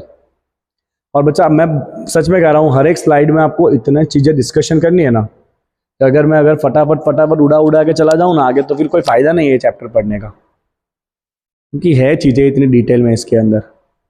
ओके चले, तो मैं इस लेक्चर में बता देता हूँ कहाँ तक कवर करने के मूड में हूँ, क्योंकि अभी मेरा भी समय हो रहा है धीरे धीरे, 10:30 तो हो गए। इसकी भी जान अब धीरे धीरे चली जाएगी, माइक की भी। तो ट्रेंड्स कर लेंगे अपने, राइट। देन कहाँ तक करें बोलो?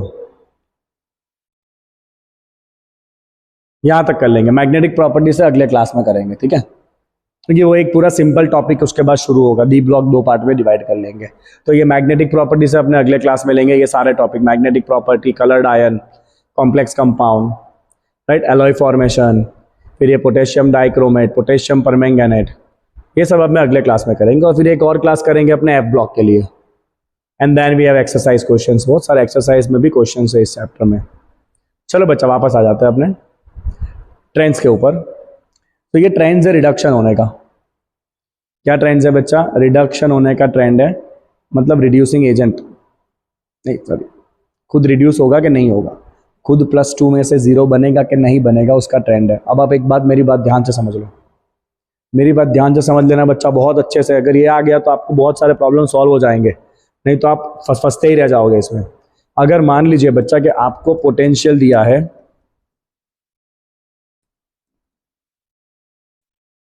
सपोज आपको पोटेंशियल दिया है +2 से m का पोटेंशियल दिया है पॉजिटिव। बच्चा पोटेंशियल पॉजिटिव है, पॉजिटिव पोटेंशियल मतलब रिडक्शन हो जाएगा, रिडक्शन हो जाएगा मतलब ये प्रोसेस हो जाएगा। रिडक्शन हो, पोटेंशियल पॉजिटिव है ना, पॉजिटिव पोटेंशियल मतलब रिएक्शन होगा, रिएक्शन होगा मतलब +2 आयन रिड्यूस हो जाएगा। मतलब ये +2 आयन ज्यादा स्टेबल नहीं है, इसीलिए तो वो रिड्यूस हो गया। बट अगर वहीं पे सपोज आपका ये रिडक्शन पोटेंशियल का वैल्यू नेगेटिव आया, मतलब ये रिडक्शन नहीं हो पा रहा है, रिडक्शन नहीं हो पा रहा है मतलब ये खुद ज्यादा स्टेबल है, तो इसीलिए ये रिड्यूस होने वाला नहीं है। ये ज्यादा स्टेबल है तो ये रिड्यूस नहीं होगा, ठीक है। ज्यादा स्टेबल है बच्चा तो रिड्यूस होने वाला नहीं है। ये पंखे की तो कुछ हवा ही नहीं आ रही है। पंखा चल भी रहा है क्या? चल तो रहा है, थोड़ी हवा तो दे इधर भाई। चलो देखा क्या कहा बच्चा मैंने। तो जब भी अब आप यहां पे समझो, देखिए अब एक सिंपल सी बात समझे बच्चा, मैं इसकी बात कर रहा हूं, लेट्स से टाइटेनियम की अपने बात करते। तो टाइटेनियम +2 से टाइटेनियम, इसका पोटेंशियल बहुत ज्यादा नेगेटिव है। नेगेटिव है मतलब ये रिएक्शन इस तरफ जाएगा ही नहीं, जाएगा ही नहीं है। मतलब कौन ज्यादा स्टेबल हो गया? Ti+2 ज्यादा स्टेबल हो गया। अब देखो धीरे धीरे ये पोटेंशियल कम नेगेटिव होता जा रहा है, समझ रहे हो आप? पोटेंशियल कैसा होता जा रहा है? कम नेगेटिव पोटेंशियल होता जा रहा है। इसका मतलब रिएक्शन अब धीरे धीरे होगा, मतलब जो +2 आयन है उसका स्टेबिलिटी क्या हो रहा है? कम हो रहा है। +2 आयन स्टेबिलिटी कम हो रहा है। समझे कि नहीं समझे बच्चा? +2 आयन का स्टेबिलिटी कम हो रहा है। यहां पे देखो पोटेंशियल बहुत नेगेटिव है, मतलब टाइटेनियम +2 कन्वर्ट ही नहीं होने वाला है, मतलब वो बहुत ज्यादा स्टेबल है। और अब जाओ तो कॉपर में क्या हुआ, देखो तो कॉपर के अंदर Cu+2 से Cu, ये पोटेंशियल पॉजिटिव है, मतलब ये रिएक्शन हो जाएगा। मतलब कॉपर +2 बिल्कुल भी स्टेबल नहीं है। कॉपर +2 कैसा है? अनस्टेबल है। कॉपर +2 कैसा है? अनस्टेबल है, वो रिड्यूस हो जाएगा। जबकि टाइटेनियम +2 रिड्यूस होने वाला नहीं है। अब देखो क्या लिखा है, चलो तो बच्चा reduction potential becomes less negative, देख लो -1.63 से -1.18 -0.90। फिर एक जगह पे एबनॉर्मलिटी आई बच्चा, कहाँ पे एबनॉर्मलिटी है? मैंगनीज। मार्किंग करेंगे एबनॉर्मलिटी को, यहाँ पे एबनॉर्मलिटी है मैंगनीज के केस में, ठीक है। इसका रीजन भी आप आराम से समझ सकते हो कि मैंगनीज अगर +2 स्टेट में गया ना बच्चा, मैंगनीज अगर +2 गया ना, मैंगनीज +2 क्या होता है? मैंगनीज +2 होता है D5, क्या हाईली स्टेबल होता है। मैंगनीज +2 D5 है, हाईली स्टेबल है, इसीलिए वो रिड्यूस इजीली होने वाला नहीं है। इसीलिए उसका रिडक्शन पोटेंशियल कैसा है? नेगेटिव है। नेगेटिव है मतलब वो रिड्यूस होने में इंटरेस्टेड नहीं है, क्योंकि ऑलरेडी +2 स्टेट में D5 है। D5 मतलब वो ऑलरेडी स्टेबल है, तो फिर रिड्यूस क्यों हो? तो इसीलिए यहाँ पे एक गड़बड़ी आई, अब नॉर्मलिटी आपको दिखी। मार्किंग ध्यान रखना, मेरा जो मार्किंग में कर रहा हूँ वो, ठीक है। चलो ओके आगे, ओके। तो reduction potential become less negative across the series, it is due to increase in the sum of the first and second ionisation enthalpies. क्योंकि इस तरफ आप जाओगे ना तो वो वैलेंस इलेक्ट्रॉन बड़े थे, याद करो। इस तरफ जाओगे तो वैलेंस इलेक्ट्रॉन बड़े थे, जितने वैलेंस इलेक्ट्रॉन बड़े थे उतना वो बॉन्डिंग स्ट्रांग हुआ था। बॉन्डिंग स्ट्रांग हुआ था तो फिर एटोमाइजेशन ही बहुत मुश्किल है, तो आयोनाइजेशन भी और मुश्किल होता जाएगा, राइट। आयोनाइजेशन और मुश्किल होता जाएगा, इसका मतलब क्या है कि आयन इतने इजीली बनने वाले नहीं है, राइट। इसीलिए देखो स्टेबिलिटी क्या हो रहा है? आयन का स्टेबिलिटी डिक्रीज हो रहा है, क्योंकि इतने इजीली आयन बन ही नहीं पाएंगे, क्योंकि आयोनाइजेशन एंथैल्पी बहुत ज्यादा है। तो आयन कैसे बनेंगे? तो इसमें आयन की स्टेबिलिटी ज्यादा नहीं है। और कॉपर ने तो हाथ ही ऊंचा कर दिए, कॉपर तो डायरेक्ट क्या हो गया? रिड्यूस हो गया, +2 बन गया, समझे? आगे चलो, copper which has the positive value accounts for its inability to liberate hydrogen from the acid। Copper, क्योंकि देखो कॉपर को तो रिड्यूस हो जाना है, कॉपर खुद ऑक्सीडाइज होगा ही नहीं, तो फिर वो एसिड में से H+ को कैसे रिड्यूस कर पाएगा? एसिड में होता है H+। अगर H+ में से H2 निकालना है तो मेटल को खुद क्या बनना पड़ेगा? प्लस बनना पड़ेगा, तभी तो वो H+ को 0 कर पाएगा। अगर किसी को 0 कर रहा है तो खुद प्लस बनना पड़ेगा। कॉपर तो प्लस बनने ही नहीं वाला है, कॉपर तो +2 में अनस्टेबल है, तो कॉपर एसिड के साथ रिएक्शन करता नहीं है। Okay, only oxidising acids, oxidising acid जैसे कि एक नाइट्रिक एसिड हुआ, ये बहुत स्ट्रॉन्ग ऑक्सीडाइजिंग है, ये कॉपर को +2 बना देगा, भले अनस्टेबल है, क्योंकि ये खुद ऑक्सीडाइजिंग एसिड है, राइट। सिमिलरली सल्फ्यूरिक एसिड, ये भी ऑक्सीडाइजिंग है, जो भी हॉट कॉन्सेंट्रेट फॉर्म में होना चाहिए। सल्फ्यूरिक एसिड हॉट कॉन्सेंट्रेट है, तो फिर वो कॉपर को ऑक्सीडाइज कर देता है। They react with copper, the acids being reduced.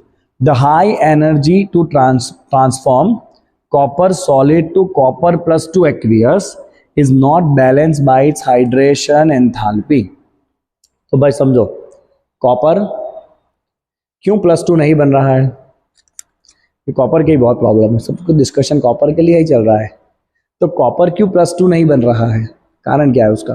तो उसका कारण ये है कि जब copper high energy to transform copper solid to copper +2 aqueous, solid में से डायरेक्ट क्या करना है तुमको? एक्वियस करना है भाई। इसमें बहुत सारे स्टेप आते हैं। पहले कॉपर सॉलिड से कॉपर गैस, कॉपर गैस में से गैसियस आयन, और फिर गैसियस आयन से आयन क्या बनता है? एक्वियस। इतने सारे स्टेजेस होते हैं, राइट। ओके, तो इतनी सारी जो एनर्जी चाहिए ना, वो एनर्जी हाइड्रेशन एंथैल्पी से नहीं मिल रही है आपको। हाइड्रेशन मतलब देखो यहाँ पे स्पेस है ना, दिख रहा है ना आपको। तो होगा क्या, जब कॉपर सॉलिड है तो पहले ये कॉपर गैस बनता है, फिर ये +2 बनता है गैसियस फॉर्म में, और फिर बनता है ये एक्वियस। अब इधर भी आपको एनर्जी चाहिए सॉलिड से गैस बनाने के लिए, इधर भी इलेक्ट्रॉन निकालने के लिए आपको एनर्जी चाहिए, और जब ये गैस एक्वियस बनेगा तो एनर्जी रिलीज होगी। बट यहाँ पे इतना एनर्जी रिलीज नहीं हो रहा है कि ये दोनों स्टेप को कर पाए, तो इसीलिए कॉपर +2 बनता नहीं है। आगे बढ़ते हैं, चलिए एक बार ये ग्राफ के ट्रेंड को देख लीजिए बच्चा। नेगेटिव वैल्यू, सारे वैल्यू नेगेटिव है। तो देखिए टाइटेनियम ज़्यादा नेगेटिव है, फिर वनेडियम कम नेगेटिव हुआ, क्योंकि आयन की स्टेबिलिटी कम हो रही है। आयन की स्टेबिलिटी कम हो रही है। आयन अगर स्टेबल है तो रिडक्शन पोटेंशियल नेगेटिव, क्योंकि वो रिड्यूस होगा ही नहीं, वो बहुत स्टेबल है। क्यों रिड्यूस हो भाई? नहीं होगा, वो स्टेबल है, राइट, सख्त है, एकदम सख्त, तो वो रिड्यूस नहीं होगा। फिर धीरे धीरे आगे जाओगे तो फिर आयन बनने के चांसेस कम हो रहे हैं। तो देखो रिडक्शन पोटेंशियल कम नेगेटिव होता गया, और ये आया गड़बड़ यहाँ पे मैंगनीज में, क्योंकि मैंने बताया आपको मैंगनीज क्या होता है, +D5 होता है, तो वो स्टेबल है, वो भी सख्त है, इसीलिए रिडक्शन पोटेंशियल कम हुआ, वो रिड्यूस होने वाला नहीं है। फिर नॉर्मल इंक्रीज हुआ, and then we have this kind of a trend, right. और यहाँ पे किधर ऊपर गया? देखो पॉजिटिव किसके लिए गया? कॉपर के लिए। ये 0 का लाइन है। पॉजिटिव किसके लिए गया? कॉपर के, और वापस वहां पे जिंक के लिए नीचे आ गया। This is how it is, right. तो ये सेम ट्रेंड मैंगनीज में भी होगा, राइट। और observe value and calculated value आपको ट्रेंड करके दिए हुए हैं। ओके, चलो आगे देखते हैं। Now we have very less negative reduction potential for this 3 ions. भाई मोर नेगेटिव है रिडक्शन पोटेंशियल, मतलब इनका जो आयन है ना वो रिड्यूस होने वाला ही नहीं है, बहुत ज्यादा स्टेबल है। ये जो भी +2 आयन है, क्योंकि पोटेंशियल बहुत नेगेटिव है, मतलब ये आयन बहुत ज्यादा स्टेबल है। तो इनका रीजन क्या है? बहुत ज्यादा स्टेबल होने का, सिंपल है। तो अगर आप मैंगनीज की बात करोगे ना, तो मैंगनीज +2 में क्या कॉन्फ़िगरेशन आ जाएगा? D5। चल खेल खत्म, हाईली स्टेबल। जिंक +2 करो, जिंक +2 30 नंबर पे आता है बच्चा। जिंक 2 इलेक्ट्रॉन निकालने के बाद बच जाएगा D10, खत्म खेल। D10 हाईली स्टेबल, D10 है बच्चा हाईली स्टेबल। मैं यहाँ पे 3D5 लिख देता हूँ। तो ये तो सारे स्टेबल कॉन्फ़िगरेशन है। भाई निकल को क्या एडवांटेज मिल रहा है? निकल को क्या एडवांटेज मिल रहा है? तो निकल का बेटा सबसे बड़ा एडवांटेज है उसकी हाइड्रेशन एंथैल्पी। निकल +2 आयन का हाइड्रेशन एंथैल्पी सबसे ज्यादा है। मतलब निकल जब गैसियस आयन पानी के साथ जुड़ के एक्वियस होगा तो बहुत ज्यादा एनर्जी रिलीज करता है, मैक्सिमम। तो यहाँ पे निकल को एडवांटेज मिलता है बच्चा कि जब ये निकल +2 आयन गैसियस में से जब निकल +2 आयन एक्वियस बनता है, तो इसका जो यहाँ पे एंथैल्पी होता है हाइड्रेशन एंथैल्पी, ये कैसा है? मैक्सिमम नेगेटिव है, मतलब बहुत एनर्जी रिलीज कर रहा है, जो निकल +2 आयन को क्या कर देगा? स्टेबल कर देगा, राइट, विच स्टेबिलाइज Ni+2 आयन, राइट। तो ये बात भी आप ध्यान रखना कि निकल की हाइड्रेशन एंथैल्पी बहुत ज्यादा होती है, तो ये इतनी सारी एनर्जी रिलीज करता है हाइड्रेशन के वक्त कि बाकी पहले 2 स्टेप आराम से करवा देता है। तो ये तीनों इतने आसानी से रिड्यूस होने वाले नहीं है। Manganese +2 D5, zinc +2 D10 and निकल +2 की हाइड्रेशन एंथैल्पी ज़्यादा है इसलिए। तो देखो अब निकल का वैल्यू भी आपको ज़्यादा नेगेटिव देखने मिलेगा कंपैरेटिवली, -0.25 है। मतलब जितना यहाँ पे डिक्रीज हो रहा है उतना निकल का डिक्रीज नहीं हुआ है। देखो कितना सारा डिक्रीज हो रहा है, 1.18 से सीधा 0.90, ये तो एबनॉर्मल है। फिर 0.44, फिर 0.28, यहाँ ज़्यादा डिक्रीज नहीं हुआ। तो इसका रीज़न क्या है बच्चा? हाइड्रेशन एंथैल्पी खास ध्यान रखना है इस निकल वाले को। आगे बात आपको समझ में? तो अगर वापस एक बार, अगर ये पोटेंशियल, ठीक है, अगर ये रिडक्शन पोटेंशियल नेगेटिव है तो कौन ज़्यादा स्टेबल होगा? आयन। आयन मतलब ये रिड्यूस होगा ही नहीं। और अगर ये रिडक्शन पोटेंशियल पॉजिटिव है तो कौन ज़्यादा स्टेबल होगा? ये मेटल, क्योंकि पॉजिटिव पोटेंशियल है तो ये रिड्यूस हो जाएगा, मतलब आयन स्टेबल नहीं है, रिड्यूस हो जाएगा, हो जा रिड्यूस। ठीक है, नेक्स्ट चलो एक एग्जांपल दिया है। Wait a second, let me have some small break now. चलिए बच्चा छोटा सा ब्रेक लेके आई एम बैक। ब्रेक मतलब 2 मिनट बैठा था साइड पे मैं बेंच पे, है ना। चलिए, सो क्या कहा भाई? Chromium +2 is reducing and Mn+3 is oxidising when both have D4 configuration. अब इसका जो आंसर है ना बच्चा, D4 कॉन्फ़िगरेशन, इसका आंसर आपको मिलेगा अगले चैप्टर में। आई डोंट नो इन्होंने इस चैप्टर के अंदर ये चीज़ क्यों इंक्लूड करी है, क्योंकि कोऑर्डिनेशन कंपाउंड के लास्ट टॉपिक में आता है ये क्रिस्टल फील्ड थियरी। वहाँ पे आप ये सारे टर्म सीखोगे, T2G and all that things, but अभी जो काम का है वो कर लेते हैं। तो बच्चा Cr+2 रिड्यूसिंग है, right, as its configuration changing from, अब Cr+2 में पहला कॉन्फ़िगरेशन करो तो क्रोमियम होता है बच्चा 24 नंबर। 24 नंबर मतलब S2D4 +2S निकल गया, बचा क्या? D4। ठीक है, क्रोमियम क्या है? D4 है। अब होगा क्या? जब क्रोमियम रिड्यूसिंग है, मतलब क्रोमियम जब रिड्यूस होगा तो एक इलेक्ट्रॉन, तो क्रोमियम रिड्यूस है मतलब दूसरे को क्या करेगा? वो रिड्यूस करेगा, खुद क्या करेगा? ऑक्सीडाइज होगा। रिड्यूसिंग मतलब ये खुद क्या करेगा? मतलब दूसरे का क्या करेगा? रिड्यूसिंग है ना, तो दूसरे का रिडक्शन, खुद का ऑक्सीडेशन, मतलब खुद ये इलेक्ट्रॉन निकाल देगा। तो जब ये खुद इलेक्ट्रॉन निकालेगा, सुनिए ध्यान से, ये Cr+2 क्या है बच्चा? D4 है। तो जब ये खुद एक इलेक्ट्रॉन निकाल के किसी और को दे देगा, जा भाई जाने दे, जाने दे, तो खुद क्या बन गया? ये Cr+3, एक इलेक्ट्रॉन निकल गया, ये हो गया D3। अब ये D3 कॉन्फ़िगरेशन ज्यादा स्टेबल है because of this T2G orbitals. अब ये क्या है ना, मैं अभी आपको कुछ नहीं बताने वाला हूँ डिटेल में, अगले चैप्टर में आप इसके बारे में सीखोगे।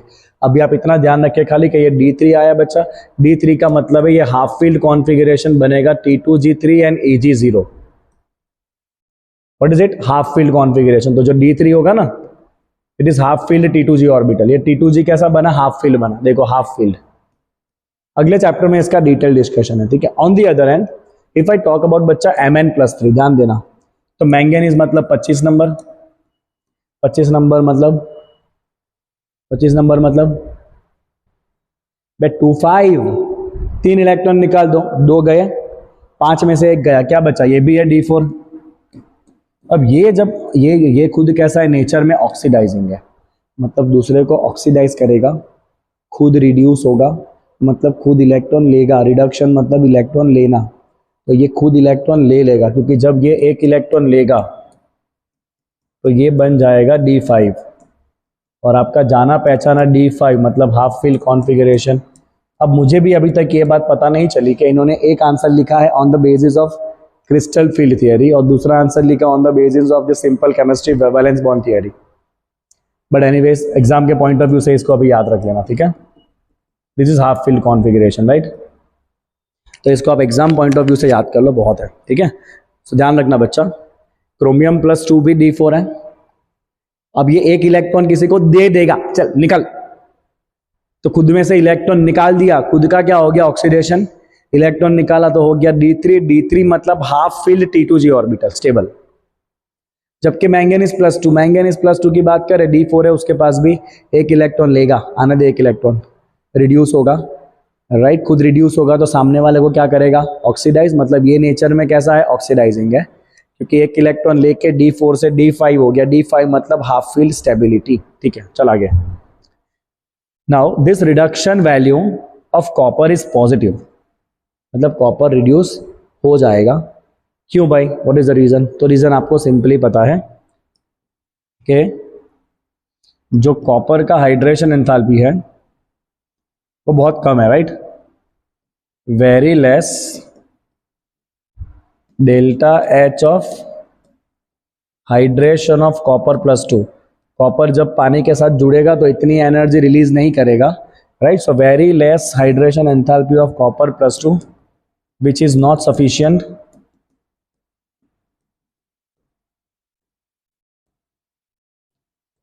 sufficient for two things, atomization of copper and ionization of copper।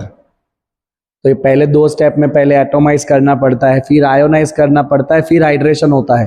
तो हाइड्रेशन में इतनी एनर्जी नहीं बन रही है, नहीं निकल रही है जितनी एनर्जी से आपके आगे के दो स्टेप एटोमाइजेशन एंड आयोनाइजेशन हो जाए। तो इसीलिए कॉपर +2 आयन रिड्यूस इतना आसानी से बनता नहीं है। तो इसीलिए वो कॉपर +2 स्टेबल है ही नहीं, वो रिड्यूस हो ही जाएगा, है ना। तो ये प्रॉपरली आपको ऐसा टेक्निकल आंसर लिखना है तो ये आपको मार्क मिलेंगे। चले ना, अभी आपने देखा कौन सा ट्रेंड बच्चा, +2 से 0 का ट्रेंड। अब देखते हैं ट्रेंड्स ऑफ +3 से +2। बेटा वापस वही बात, अगर पोटेंशियल नेगेटिव हुआ तो रिएक्शन नहीं होगा, मतलब +3 स्टेबल। अगर पोटेंशियल पॉजिटिव हुआ रिएक्शन हो जाएगा मतलब +2 स्टेबल, ठीक है। तो वही सेम चीज यहां पे भी। चलिए, स्कैंडियम के लिए वैल्यू कैसा है, very low. Why, because it has a noble gas configuration. तो आप ऑब्वियसली देखो ना, स्कैंडियम में 21 इलेक्ट्रॉन होते हैं, 21 में से +3 मतलब 3 इलेक्ट्रॉन तुम निकाल दो। 3 इलेक्ट्रॉन निकालने के बाद स्कैंडियम का कॉन्फिगरेशन क्या हो जाएगा, 18 जितना हो जाएगा, आर्गन जैसा। और ये तो हाईली स्टेबल है, ये हाईली स्टेबल है, मतलब ये रिएक्शन स्टेबिलिटी से अनस्टेबल की तरफ नहीं जाएगा। स्कैंडियम 21 इलेक्ट्रॉन, 3 निकाल दिए, 18 बचे, 18 मतलब नोबल। तो स्कैंडियम +3 हाईली स्टेबल है, तो वो रिड्यूस क्यों होगा, तो वो रिड्यूस होने वाला नहीं है, इसीलिए उसका वैल्यू कैसा होगा, राइट, नेगेटिव होगा। नेगेटिव होगा इसका रिडक्शन पोटेंशियल, क्योंकि रिडक्शन नहीं होने वाला है, कि स्कैंडियम +3 ही स्टेबल है। चलो, what about the zinc, right. Zinc में क्या होगा वो देखो। चलो, तो जिंक +3, ध्यान से देखना, जिंक +3 से +2। तो जिंक अगर मैं +3 बनाता हूं तो जिंक होता है बच्चा आपका 30 नंबर के ऊपर। 30 मतलब आपको पता होना चाहिए बच्चा S2D10, अपनी ट्रिक, राइट सारी। 30 मतलब S2D10 चल रहा है ना भाई, तू चलना है। 30 is basically S2D10। Agree with this? Yes sir, agree, no doubt in this. अब +3 करो, 3 इलेक्ट्रॉन निकालो। चलो, 1 2 और एक यहां से गया, यहां 0 हो गया, यहां हो गया 9, राइट, ओके। अब इसको 1 इलेक्ट्रॉन चाहिए, क्योंकि अगर इसको 1 इलेक्ट्रॉन मिला तो ये D10 हो जाएगा। D9 है, अभी 1 इलेक्ट्रॉन चाहिए, मतलब ये कुछ भी करके 1 इलेक्ट्रॉन ले लेगा, मतलब ये रिड्यूस हो जाएगा, राइट। आई बात आपको समझ में? तो बच्चा ये जो आपका मैं सिंपल स्टेटमेंट में अगर ये लिखूँ ना, आपको याद रहे ऐसे, तो Zn+3 से Zn+2 आराम से हो जाएगा, बिकॉज Zn+3 में D9 है, और 1 इलेक्ट्रॉन लेने के बाद जब +2 बनेगा, राइट, तो ये बन जाएगा D10 जो हाईली स्टेबल है। इसीलिए जो आपको जिंक +3 का जो पोटेंशियल होगा ना, वो हाईली पॉजिटिव है, क्योंकि उसको इलेक्ट्रॉन लेना ही है। तो ये कैसा है, हाईली पॉजिटिव वैल्यू है, क्योंकि इसको इलेक्ट्रॉन लेना ही है, that's why it is highly positive. What about manganese, positive के नेगेटिव? तो आप चेक करो सिंपली, Mn+2 होता है D5, और एक और इलेक्ट्रॉन निकाल दिया, D4 हो गया। ऑब्वियसली ये D5 ज्यादा स्टेबल है, मतलब ये रिडक्शन हो जाएगा, तो वैल्यू कैसा होगा, हाईली पॉजिटिव। समझ आ रही है आपको? चलो, Fe+3, Fe 26 नंबर पे आता है बच्चा, +3 26, अब स्पीड में जा रहा हूं थोड़ा सा। 26 मतलब S2D6, 3 निकाल दिए, S2 गया, D6 में से भी एक जाएगा, D5, तो ये ऑलरेडी क्या है बच्चा, D5 है। और अगर एक और इलेक्ट्रॉन आप जोड़ते हो तो D6 हो जाएगा। अब यही ज्यादा स्टेबल है, D5 ज्यादा स्टेबल है, तो ये वैल्यू कैसा रहेगा, लो एंड नेगेटिव रहेगा, मतलब ये रिडक्शन नहीं होने वाला है ना। ये ज्यादा स्टेबल तो Fe+3 है, तो ये रिड्यूस क्यों होगा, तो इसीलिए रिडक्शन नहीं होने वाला, तो वैल्यू नेगेटिव। चेक करो vanadium, what is happening in vanadium. अभी देखो आप ध्यान से, वनेडियम मतलब कितना नंबर भाई, शक्ति विक्रम, वनेडियम 23, 3 इलेक्ट्रॉन निकाल दो, देखो वनेडियम होगा आपका 23 मतलब S2D3। अगर आप 3 इलेक्ट्रॉन निकाल दो तो 2 यहां से गया, एक यहाँ से गया, बचा क्या, ये D2, और ये आ गया उसमें से बना D3। अब कौन ज़्यादा स्टेबल है बच्चा, कौन ज़्यादा स्टेबल है, D2 के D3, ऑब्वियसली D3 ज़्यादा स्टेबल होगा, बिकॉज ये हो जाएगा T2G3 हाफ फील्ड। तो ये हाफ फील्ड है, मतलब ये ज़्यादा स्टेबल है, मतलब रिडक्शन हो जाएगा, क्योंकि ज़्यादा स्टेबल है ना, मतलब रिडक्शन हो जाएगा। जो ज़्यादा स्टेबल है उस पर मैं सर्कल मार रहा हूँ, ठीक है। तो ज़्यादा स्टेबल है बच्चा, उसके ऊपर क्या करा जा रहा है, सर्कल करा जा रहा है, राइट। तो यहाँ पे ये वनेडियम +2 ज़्यादा स्टेबल है, तो रिडक्शन हो जाएगा, तो रिडक्शन हो जाएगा मतलब stability low value, but stability ये वैल्यू लो नहीं होगा, this is going to be positive value, क्योंकि रिडक्शन हो जाएगा ना, तो वैल्यू कैसा रहेगा बच्चा, पॉजिटिव रहेगा। बहुत सर्कल सर्कल हो गया है ना। मुझे ऐसा फील हो रहा है कि मुझे ये सारे अलग अलग ऐसे लिखने थे, एक कॉलम ऐसे लिखना था, बट एनीवेज सारे कॉन्फ़िगरेशंस आपको दिख ही रहे। ये +3 D4 होगा, D5 होगा, D5 ज़्यादा स्टेबल है, रिडक्शन हो जाएगा, मतलब वैल्यू पॉजिटिव। ये D5 है, ये D6 है, D5 ज़्यादा स्टेबल है, रिडक्शन नहीं होगा, इसलिए वैल्यू नेगेटिव। ये +3 से +2 है, ये D2 है, ये D3 है, D3 मतलब half filled configuration, half field की तरफ जा रहा है, तो रिडक्शन हो जाएगा, मतलब वैल्यू पॉजिटिव आएगा इसका। This is how we can explain this things, right. चलिए एनीवेज आगे बढ़ते हैं।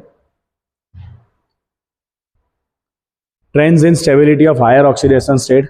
अब मेरी कैपेसिटी स्पेशली खत्म हो रही है, still we need to discuss 2 topics. ले कवर कर ले, ऑलरेडी 2 घंटे का लेक्चर तो हो गया है यहाँ पे, क्या करें, खत्म कर लेना इसको। सोच रहा हूँ मैं क्या करूँ, क्योंकि इसके बाद का जो लेक्चर है वो भी ऑलमोस्ट 2 घंटे का तो बनने ही वाला है। हाँ, व्हाट शुड वी डू। चलो बच्चा लोग, मैं सोच रहा हूँ यार खत्म कर लेते हैं अभी इस लेक्चर को यहाँ पे। सेकंड लेक्चर में ये सारी चीजें अपने देख लेंगे। How many slides we have covered, slide के फॉर्म में देखते हैं, 3 पार्ट में हमें इसको कवर करना है, ठीक है, 3 पार्ट में। तो टोटल स्लाइड्स है 62, दिख रहा है आपको यहाँ पे मार्क, 62 टोटल स्लाइड्स, और अभी हमने खत्म करी है अप टू स्लाइड नंबर 21। तो सही है ना, 3 पार्ट में हो गया ना, 21 × 3 63। चलिए बच्चा बस बहुत हो गया, आज का लेक्चर यहाँ पे करते खत्म। DF ब्लॉक एलिमेंट पहले पार्ट का पोस्टमार्टम में कर चुका हूँ, अगला पार्ट में बहुत जल्दी अपलोड करूंगा, आइदर टुमारो और day after tomorrow. Next part भी आपके लिए आ जाएगा। बस अब आपको खाली क्या करना है, इसको अच्छे से देखना है, इसके नोट्स डाउनलोड कर लेने हैं, क्योंकि आपको सब कुछ लिखा हुआ मिल जाएगा नोट्स में, ओके। और साथ साथ में बच्चा प्लीज़ अपने दोस्तों के साथ शेयर करिए। इतना क्वालिटी कंटेंट अकेले एंजॉय करोगे तो ये गलत बात है, राइट। नॉलेज जितना शेयर करोगे उतना आपका नॉलेज भी बढ़ेगा। तो इसी होप के साथ कि आप ये लेक्चर्स को ज़्यादा से ज़्यादा शेयर करोगे, हम यहाँ से लेते हैं विदाई। अगले क्लास में इस चैप्टर को आगे बढ़ाएंगे। Tata bye bye, see you.